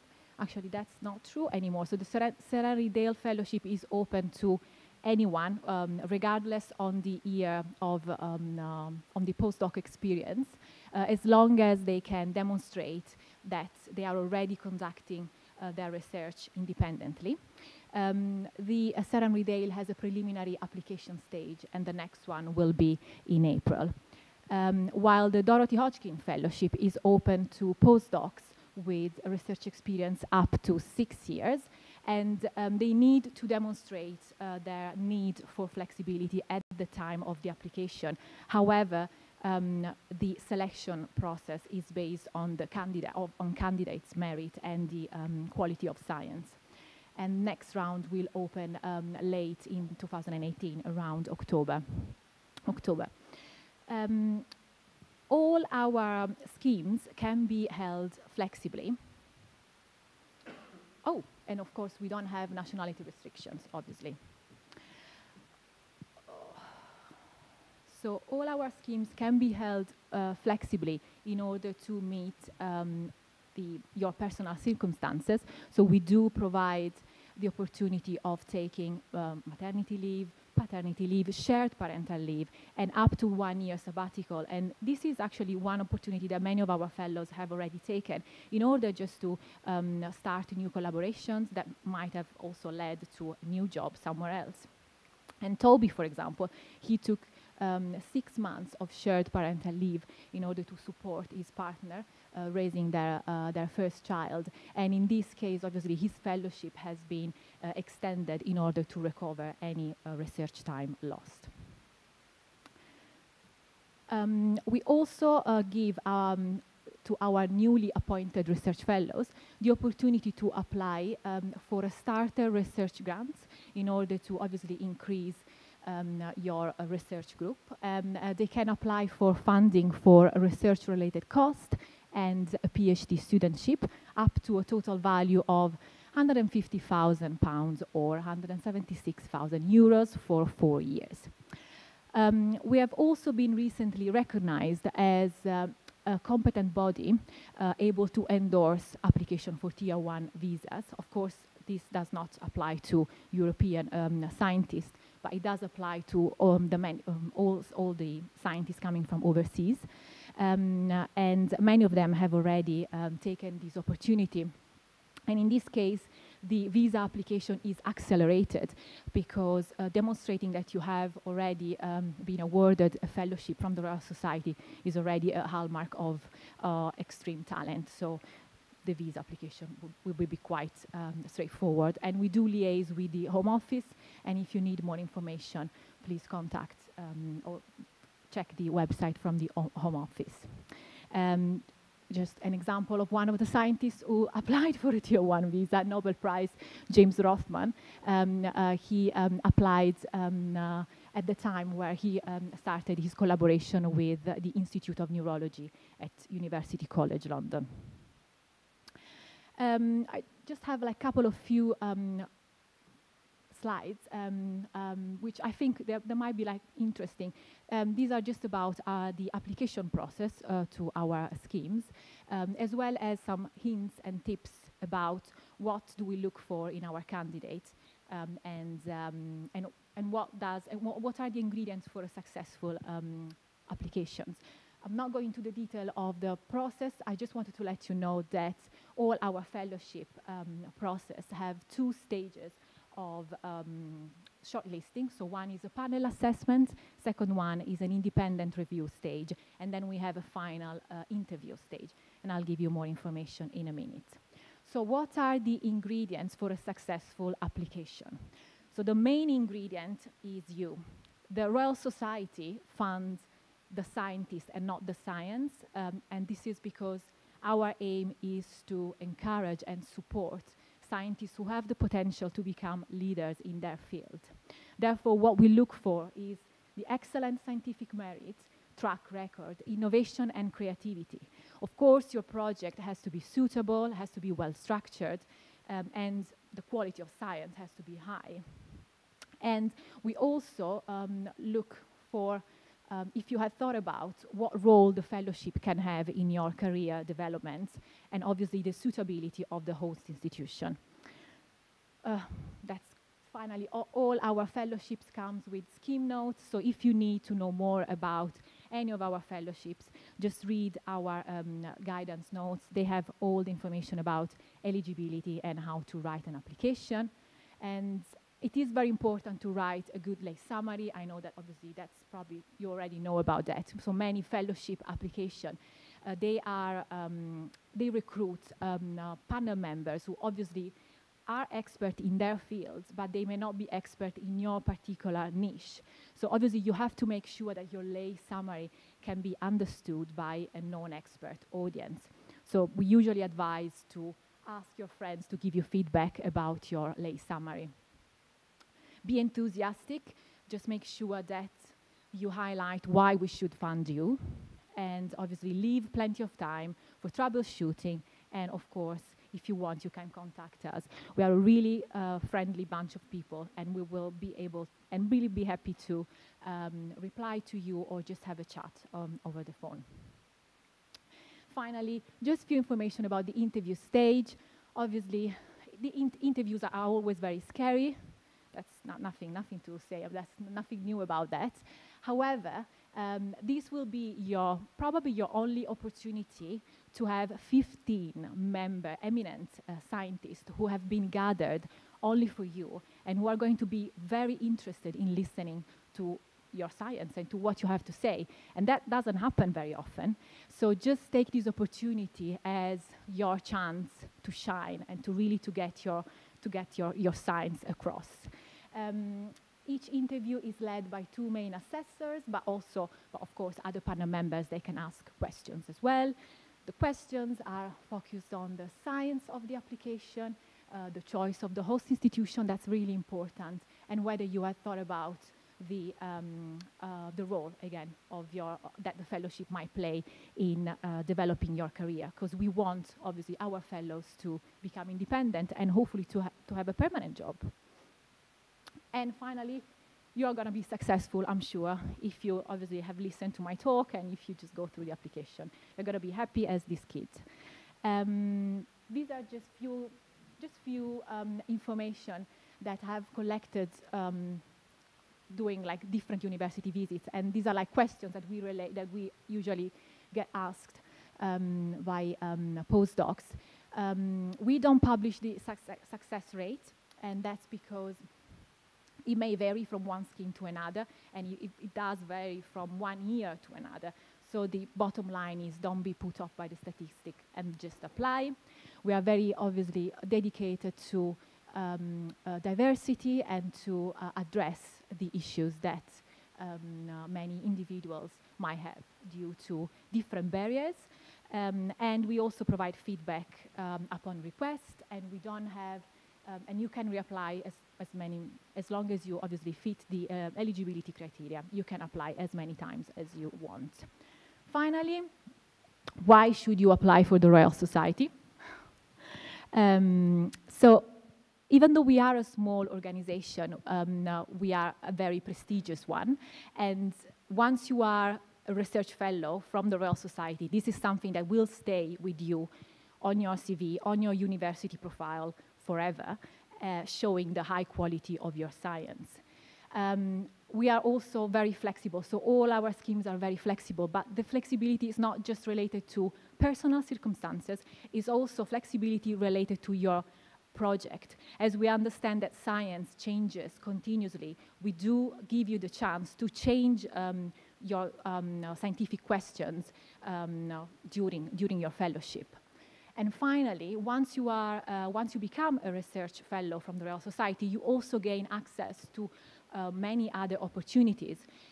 For example, we have communication and media training courses, leadership courses, how to write a successful grant application, mentoring scheme. So you can be, if you want, you can be paired with a fellow of the Royal Society who can provide you with advice. And this is my last slide. Just want to leave you with another quote from one of our fellows, Stephen Spell. And hopefully, and I hope that some of you will apply so that you will be able to pursue your independent blue skies research, as well as connecting with a network of world-class scientists. Thank you very much.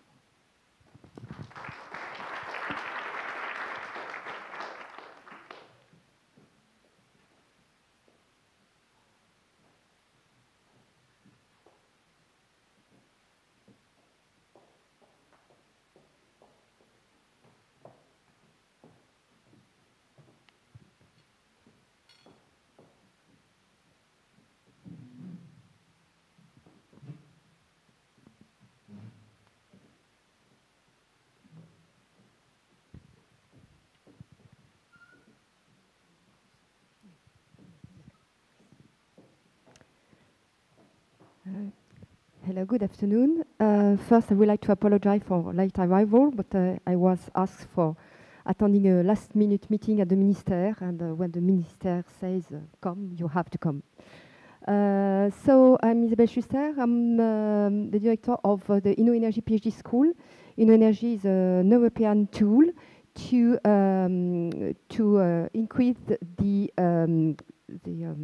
competitivity of Europe And the idea is to make people from research, industry, and higher education work together to boost innovation in Europe in the field of sustainable energy. Of course, the European aspect of this tool is very important. So I would like first to give you some words about what is InnoEnergy, because I'm sure you never heard about it. I will give you some additional information about the training courses, of course about the international European connections, and I will present you some guidelines in order to join the program. So in 2010, the European Institute of Innovation and Technology, that is an European body directly funded by the European Commission, would like to invent new tools in order to boost innovation in some strategic fields. And some KICs, knowledge and innovation communities, have been launched late 2010, 7 years ago, in order to address some societal challenges or very huge challenge for Europe, and mainly one of these challenge is the energetical transition and the sustainable energetic future for Europe. So our mission is to boost innovation in this field, and we do that with the 3 kinds of activities: some education activities, some activities connected to technology transfer through innovation projects, and we try also to support new business activities, new startups. And we are convinced that making all people in these 3 activities work together would be the key of success. And the second conviction is that PhD candidates are very key person for that, because of course naturally they combine research and higher education first, but they are very key people in order to join industry commitment, industry concern, and in order to put some new products and new services on the market, in order to give the opportunity to everybody everywhere to use better of energy. So the program InnoEnergy PhD School is aiming to transform research into innovation. You know, research focus more about papers and patents, and innovation on the other side more focused on prototypes and products. And there is a gap between both, not only in France, but also in Europe. And our objective is to bridge this gap. So we try to bridge this gap to put good ideas and to transform them into products on the market. And we would like to give some PhD candidates eager to do so an entrepreneurial approach. So for that, we propose a program. The program is an additional program, additional education to innovation, additional to the training to research received in the university or research organization, who are our partners. We have now in the program 40 partners in 10 countries, and with the program, we try to elaborate and to connect people in research with the commercial sector. So how we do it more concretely? First, we offer courses, workshop, and other summer school training, focus on entrepreneurship, innovation, and business. But these courses are very designed for PhD candidates, because it is not possible to talk about business with PhD candidates in engineering science or physical science in the same way than students in a business school. So these courses are very designed for PhD candidates. Of course, we try to create, and we give the opportunity to create international connection, not only research connections, but also industrial connections. There is a very dynamic network, the PhD candidates community itself, but also all the ecosystem, InnoEnergy ecosystem. The ecosystem of InnoEnergy gathers now more than 300 partners, 2/3 companies and 1/3 universities or research organizations. And our main objective is to give to the PhD candidates in the program the opportunity to open their vision of the field of sustainable energy. So maybe more deeply, the training offer, it's additional layer to research, and what is successful is a combination of both. The idea is to give the opportunity to give impact to your research with a flexible timing. That means that you have courses all the year round, and so you can choose some courses, but in white articulation with your agenda. The university that deliver the courses are very high-ranked university in Europe, and you have also special meetings and workshops in order to develop your personal skills, especially entrepreneurship skill, innovation, and business. For example, some courses they are already they are often evolving because we try to be at the front of the field in each year. So, for example, a first course is about energy economics. Another summer school in Barcelona about entrepreneurship. We have another boot camp about innovation, another about law for academic innovators. So really designed for PhD candidates. And the courses are given in different cities in Europe. It's also a way to increase the network. Other elective courses more focused on soft skills, communication, leadership, and so on, but also some more technical course, but with the very transdisciplinary approach, and also what is very important for us to learn by doing. So all courses, if possible and if relevant, are focused on solving a real problem in order to learn how to handle complex topics, how to connect with business, how to consider for example, the IP strategy and so on. International connections. So in the program, in order to award the final certificate, you have to realize an international placement, mobility, in another country than your home country. From the minimum is 4 months, maximum 12 months.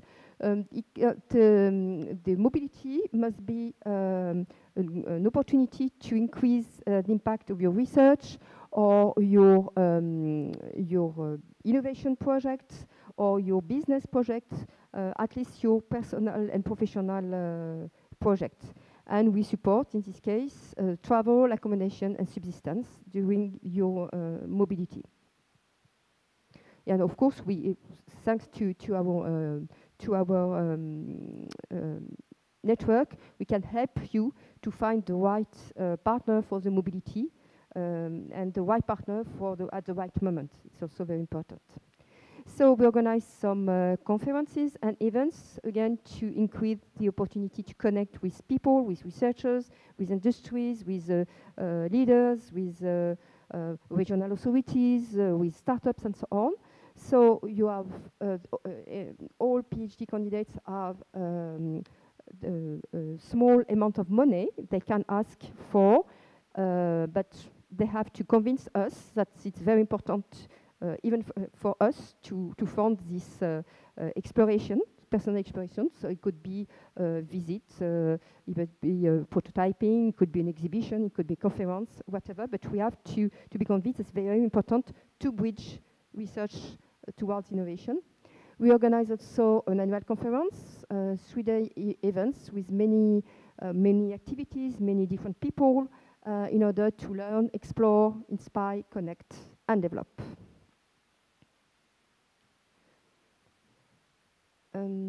So I will already mention this individual exploration. So the individual program, it's something more tailored to your need. So again, in joining the PhD school program, you will benefit from the power of the network. So now 300 partners in energy, and especially 40 in the PhD school program. Maybe something more practical. What is the funding scheme? So we found the funding, the cost of the courses and the tuition fees is directly funded by Energy. But for each PhD candidate attending the course, there is, or the conference, there is different maximum for the mobility, travel, and living expenses. There is also a maximum funding for the personal exploration and for the mobility, which is the main topic today. So it's comfortable, and we think so, and it's very useful in order to focus on the project during your placement and not on money. So how to join the program? For the PhD candidates, the benefit is very high. Firstly, the opportunity to enrich your innovation capacity, so to come from research towards innovation, or to push the results from your research towards people of innovation, to bridge this valley between research and innovation. Of course, you will enrich also your CV with specific skills. It is possible you have at the end a good idea of which competencies you can offer to an employer. We are working with ABG for that also, for evaluating your skills.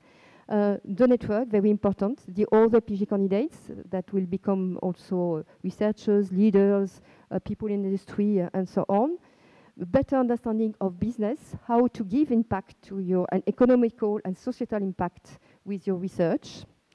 Knowledge, yes, of course, and again, impact. So we are looking for candidates who are very interested first in sustainable energy. So we have some different topics about energy. Of course, the candidates we are looking for want really to solve global energy challenges. So it's very important to appropriate at least the European scale and the worldwide scale. And also the researchers, the young researchers we are looking for, must also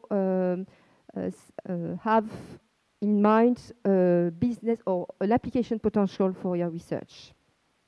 So they would like they must have some links, even informal, with industry. So support to supervisors is very important. The only one eligible condition is to be enrolled in a European institution, to have 2 years before PhD events, to be comfortable with the program, to have funding for the research, and the agreement of the supervisor to attend the courses, event, and the mobility. So the application is online all the year around, and we have 3 assessment centers per year, and the next one is the 4th of March.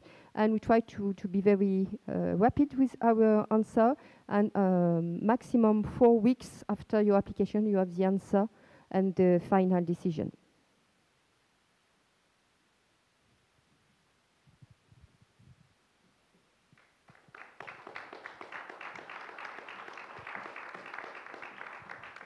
And we have a table with some brochure in the corridor.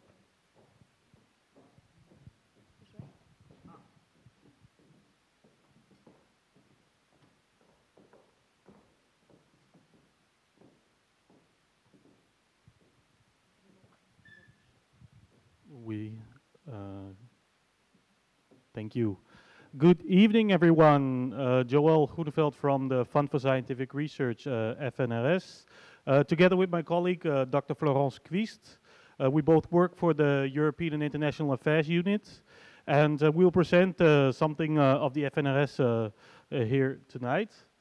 So let's see if it works. Yes. And more specifically, we'll present the opportunities for PhD and postdocs fellowships at the FNRS.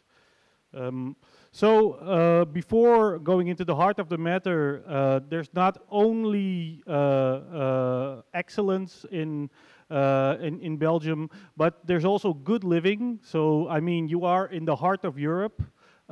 This is, you can also, great food, drinks. There's also lots of culture, lots of history. So there are also other reasons to come to Belgium besides the excellent science. This is Belgium. Belgium is a very small country, but it's also a very interesting way in which the society is organized. So Belgium has 3 communities and 3 regions, and the funding of research is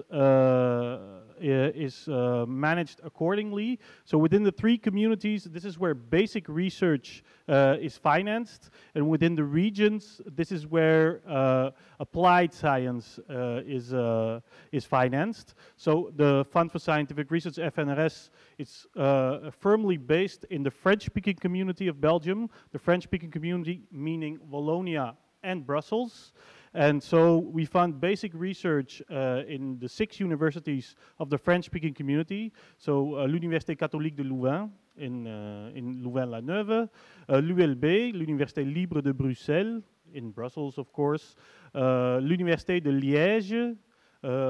These are the 3 complete universities, so full universities. And you have 3 somewhat smaller universities, l'Université de Namur, l'Université de Mons, which specializes in materials very much, and finally l'Université Saint-Louis de Bruxelles, which is a university that specializes in social and human sciences. So a bit more about the FNRS as a fund. So we are a research funding agency. We have our annual budget was, this is already a somewhat old figure because it dates back to 2016. In 2017, it will be more closer to 200 million euros, of which 90% is public funding. And so we have several funding instruments for fellowships, for grants, for international cooperation and mobility. But for this presentation, I'll go into those for the fellowships, which are the most interesting for you.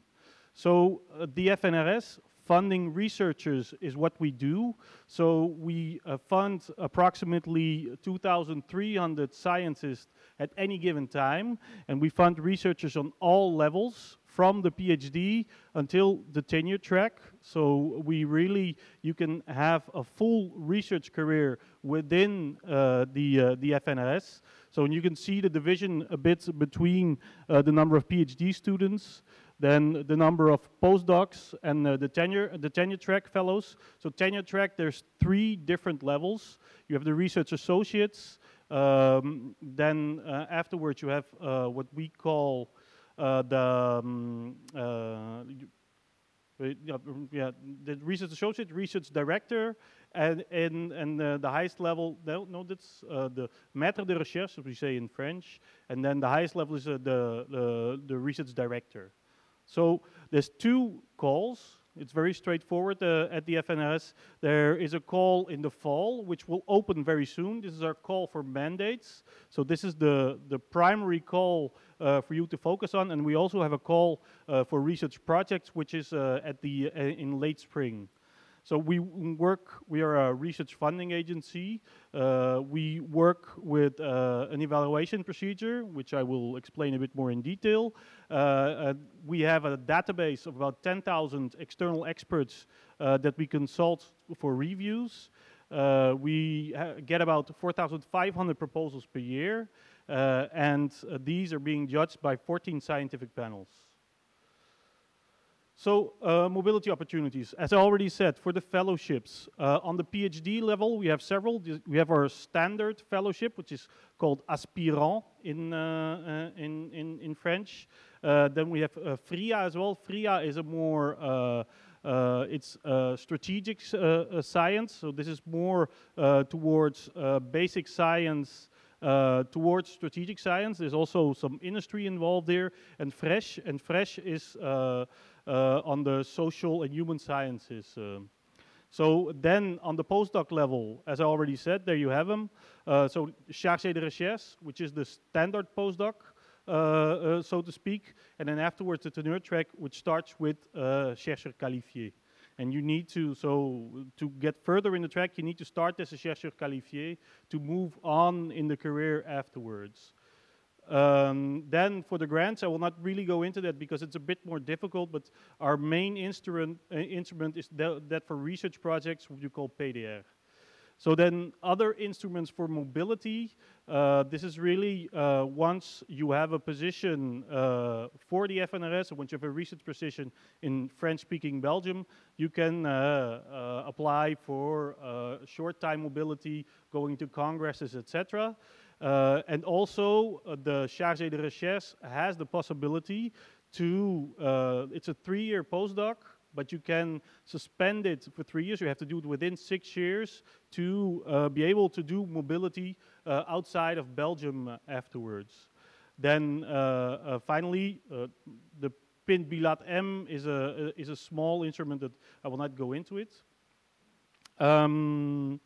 This is you see the average ages where of the candidates that are applying. So you can see aspirant, this is the standard age more or less to apply for a PhD, and you see it going up within the research career. As I already said, so the call for fellowships, it'll open very soon. So these are 3 different calls, so aspirant, chargé de recherche, and chercheur qualifié. And the call for grants, in those grants, the principal investigator can apply for personnel. So, and within his project, he can apply for PhD students, postdocs, and also the mobility postdoc, which is a special postdoc position which is paid by a grant, in fact, and not by a salary, and also for consumables and equipment. So, as I already told you, within the procedure, there's 14 different panels. Here you can see them by topic. So they are over the 3 main domains. So 5 within social sciences and humanities, 4 in the medical and life sciences, and 4 as well in exact and natural sciences. And there's 1 special panel which is more related to development. And this is for the procedure. So in this case, for the aspirant, the PhD, it's a 1-step procedure, meaning that you apply, as you can see, through our instrument, our submission platform, Semaphore. Then our scientific officers, they appoint external reviewers. These external reviewers grade the proposals, and then afterwards it is discussed within a scientific panel who comes up with the final ranking list, after which our board of trustees takes the final funding decision based on the ranking list. For the fellowships and grants, it's more or less the same, but there is an extra step because the criteria are somewhat different, because you have a criteria for the PI, so the applicant, for the project and the proposed research environment, but otherwise the procedure is similar. So, and then it also goes to the remote evaluation report is taken by the members of the committee. They appoint a rapporteur and a co-rapporteur who give a final grade, which is then discussed in the scientific panel. Voilà. And now I hand over to my colleague Florence, who will give you more details on the internationalization. Okay, so I'm just going to give you a few numbers of facts and figures on our calls. We try to maintain a success rate of what we call an acceptable success rate. So we try not to go lower than 18% or 15%. It's roughly in the range of 15 to 20%. As you can see, for our mandate, we get a lot of applications in social sciences because this is where more personnel is often needed. But we also have a strong representation of pure sciences, so science and natural sciences. Our calls are very open. So we're open to all nationalities. We have no preference. And just to give you the international feeling of our call, we have about 62 nationalities who apply each year, roughly. 48% of the applicants to our postdoc positions have gotten their PhD in another country. So these are very open calls. And we've seen since 2011 a steep increase of our internationalization because, as you can see, more than 60% of applications came from people with an international background. So either getting their PhD in another country or their master's in another country.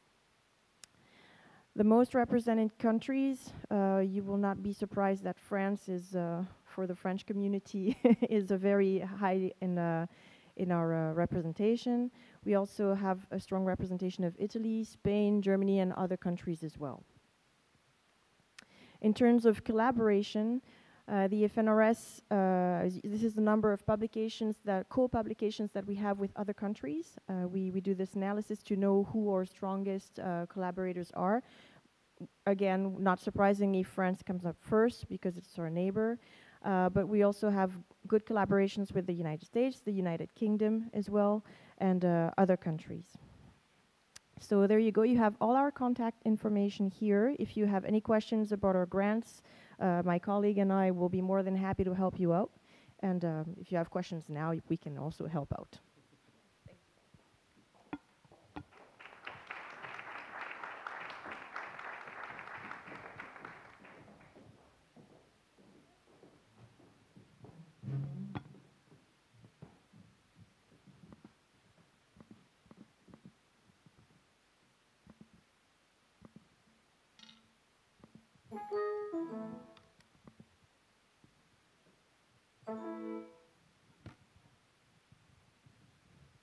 Hello, everyone. So I'm Jennifer Clark. I'm from the French Ministry of Foreign Affairs, of Europe and Foreign Affairs. I look after university and scientific partnerships at the French Ministry of Foreign Affairs, looking after the zone Europe, Asia, and North America. So we split the world in two with a colleague who looks after the other half. So very briefly, what we do is I look after what we call scientific diplomacy, which is part of our diplomacy of influence. And for that, we have a network in the embassies throughout the world. We have many attachés, some of whom you have seen yesterday and today, earlier today. We have attachés in our embassies for scientific and academic cooperation.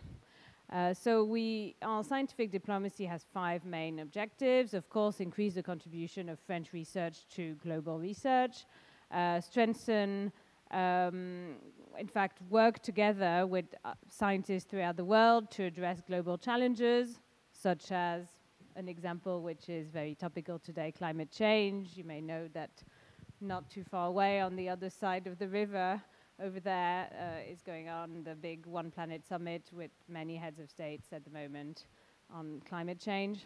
We also work on research for development. We want to boost the mobility of researchers. This is extremely important. Foreign researchers coming to France, French researchers going abroad, and of course, foster innovation. So, for PhDs, what we have is, you may know that many of our French embassies abroad have scholarships available for PhDs, which can be study scholarships, training grants, or high-level science scholarships, which are more for postdoc or even afterwards for a short stay in France. So just to give you one example, for example, in the Czech Republic, they have what we call co-tutelle scholarships, which are for doctoral programs between, in this case, one French and one Czech institution. So PhD students receive a scholarship 5 months per year. So this program can work, well, will soon work in both directions, in fact, from France to Czech Republic, from Czech Republic to France, and also we have internship for smaller stays. So this is something we have in many countries in Europe. So if you're interested in a specific country, the best is to contact the attaché in that country. So other example is in Portugal, for example. There we have a program, again, co-tutelle, which used to be called a strange name, PAUILF, and now will be renamed co-tutelle PSOA from January 2018, which again will fund co-tutelle PhDs in both directions, France to Portugal, Portugal to France. So I mean, depending on which countries you're interested in, you can get in touch with our embassy. Then open to all countries, we have the EFEL program. The EFEL program we coordinate directly centrally in Paris. We ask our agency, Campus France, to manage it. So it funds 10 months of mobility for a PhD as part of a joint supervision or a joint direction of thesis. Oh, pardon. Sorry. So, voilà, 10 months mobility is funded in this case with a monthly allowance for the PhD student, as well as some various expenses covered. So that's the EFEL program. If you just Google EFEL Excellence Program, you'll get all the details. Then again, some of our embassies have specific calls for some doctoral programs. So again, if you're interested in a specific cooperation with a country, it's worth getting in touch with the attaché. For example, Italy, because our attaché from Italy couldn't come to meet you these 2 days. So I'll give you an example from there. So they have a call for PhD students to fund the organization of French-Italian study days. So cooperative days where young PhD students from France and Italy can get together and talk about a common topic together, which is quite a nice, novel idea. So if I go more to postdoctoral programs, I wanted to tell you about the Prestige program, which you may have heard of, which supports the international mobility of postdoctoral researchers to and from France.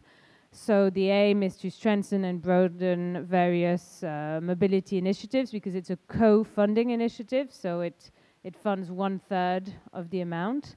And it's a European tool, so it's to strengthen the European research area. For France, it's managed by Campus France, again, our agency, our operator, and it's co-funded to the amount of 6 million euros via the Marie Curie actions. So to give you a bit more detail, you have the website here. It's prestige-postdoc.fr. So it's a co-fund with all the French universities and research organizations. It covers all fields of science. The call is open all year long with 4 deadlines.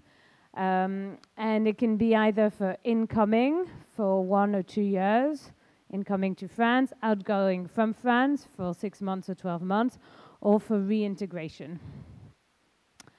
Okay, and then finally I wanted to tell you about our research mobility programs, because that also concerns young researchers.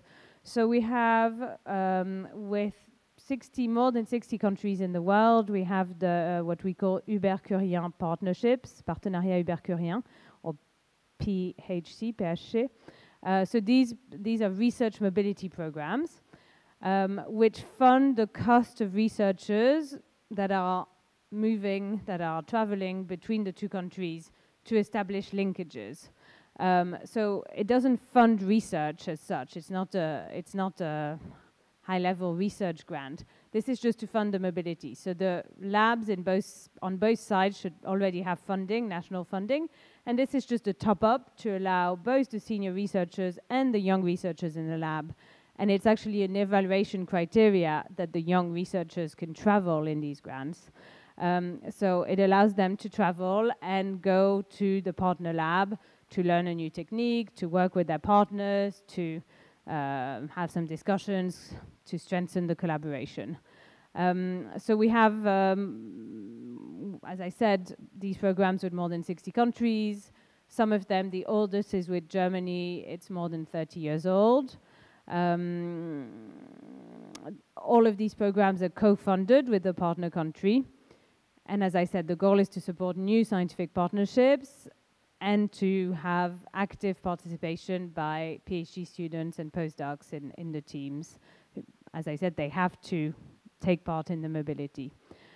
The goal on the long term of these partnerships is again to help form new collaborations towards helping create more of a European research area and to help participate to European projects. So just to give you an idea of the 27 such programs we have in the European region, the large European region at the moment, more are being created, in fact, for next year with the UK, with Finland, and with some other countries. So there's constantly new programs. So that's very briefly. I can tell you more about these programs. I didn't actually put the website, but again, if you Google Ubercurien partnerships, you will find the web page, Campus France, again on the Campus France operator web page. They have a page dedicated to these programs listing all the countries. But if you're also interested in a specific country, you can also directly contact the attaché in that embassy who will tell you all the detail of that specific program, or you can contact me to get further information. And then just a final note on the program, which again is quite topical because our president announced lots of researchers coming to France yesterday evening with our program Make Our Planet Great Again. So this was our president in June who launched an appeal to researchers, students, so researchers, young researchers, students, but also companies and NGOs, etc., to come to work in France on climate change issues. You may have seen in the news, so yesterday evening, the first 18 researchers who have been selected and funded to come to France on the long term were announced by the president yesterday, and they met the president yesterday evening at an event, including three young researchers. There was one PhD student and two postdocs who were there, who will come to France through this Make Our Planet Great Again program. So you have the website there. There will be, beginning of January, or beginning of 2018, sorry, there will be new programs launched, so new doctoral, postdoctoral, and mobility programs launched in line with Make Our Planet Great Again. Of course, this is limited to fields that have something to do with energy, climate change, sustainable development, etc. So that's what I wanted to say. Thank you.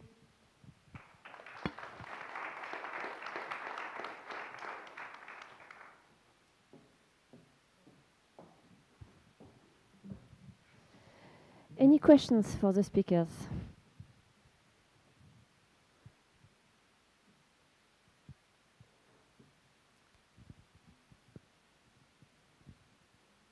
So we'll ask one, at least for the people who are managing funding schemes.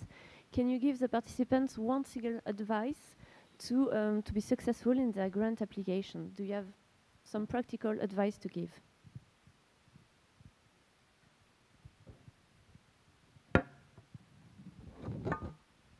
I would say something very general. Please think about who will assess you first. And if you have in mind, and if you know enough things about who will assess you, you will find the right way to convince the committee, the organization, the funders to fund you. So the key point is to know who you are addressing. And so at the end, all will follow this very naturally if you know exactly who is funding and what are the objectives of the funder. I do agree. I would say to have a strong vision about where do you want to be and what do you want to do, but also to have some contingency plans as well. So a balance between the two. Yes, I would say that it's all about excellence But at the same time, I think it's very important as well to, because applying for these fellowships with the FNRS, you apply with a principal investigator in one of the French-speaking universities. So I think it's very important to develop a relationship with this principal investigator as well, to know where you are applying. I'm not sure you have anything to add? Usually also what comes up in our commissions is the environment where you want to do your project also suitable for your project? So are you going to thrive in this environment or not? So this you should also think about.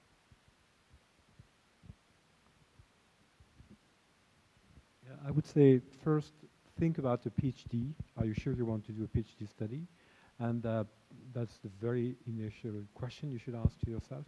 And make sure that when you do your internship, either in an academic lab or in a company, investigate the company. Talk to your manager. Try to see if the company is already involved in a SWIFT program or not. And if not, if yes, I think you may have chance. If not, investigate in companies very close to the topic that you are working on.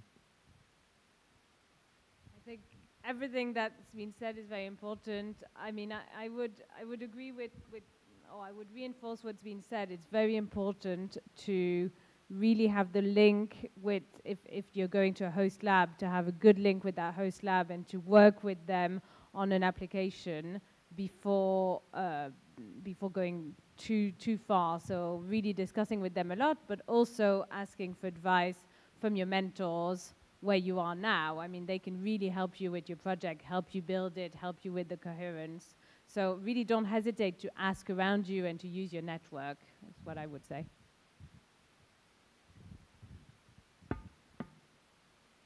Yes, I have a specific question to Professor Gia from ANRT. I'm the Deputy Director for International Relations at the University of Poitiers, and I'm also NCP for Marie Skłodowska-Curie Actions. In the framework of our cooperations with Mexico, we heard that there used to be CIFRE Mexique, and I was wondering whether there would be, is it still in the discussions? Is it going to be materialized, or is it something which has not been finalized? Yeah, I think we used to have discussion with Mexico to see if there's any opportunities to build a partnership between both countries. In fact, we do have an experience with Brazil, and unfortunately the Brazil experience just stopped because the Brazilian government decided to stop the program because of fundings. Such program is very ambitious initially. There's a lot of good energies to start the program, but when you definitely need to find companies, you look behind you and there is nobody, to be honest. So not that much people to follow the program. So the experience with Brazil make us a little bit skeptical to build additional programs. We do have one with Morocco, but it's slightly different from the Brazilian one in a way that with Morocco, this is a co-funding. 50% is funding from France and 50% is funding from Morocco. So it's a little bit different. It started last year, and I would say it goes slowly, but it goes in a good direction. But for the time being, we don't have any additional project with other countries.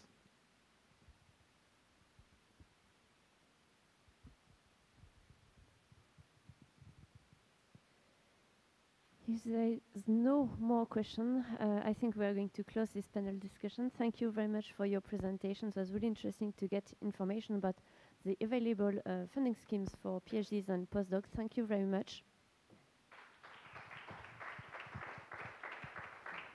And I want to thank you all for coming for this event.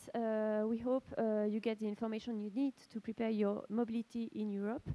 I suppose most of the speakers and exhibitors will be happy to connect with you, so don't hesitate to connect with them on social media, for example. And I would like to address my thanks to all the IBG team for the support they gave me, especially in the last few days. Thank you very much, and see you maybe next year.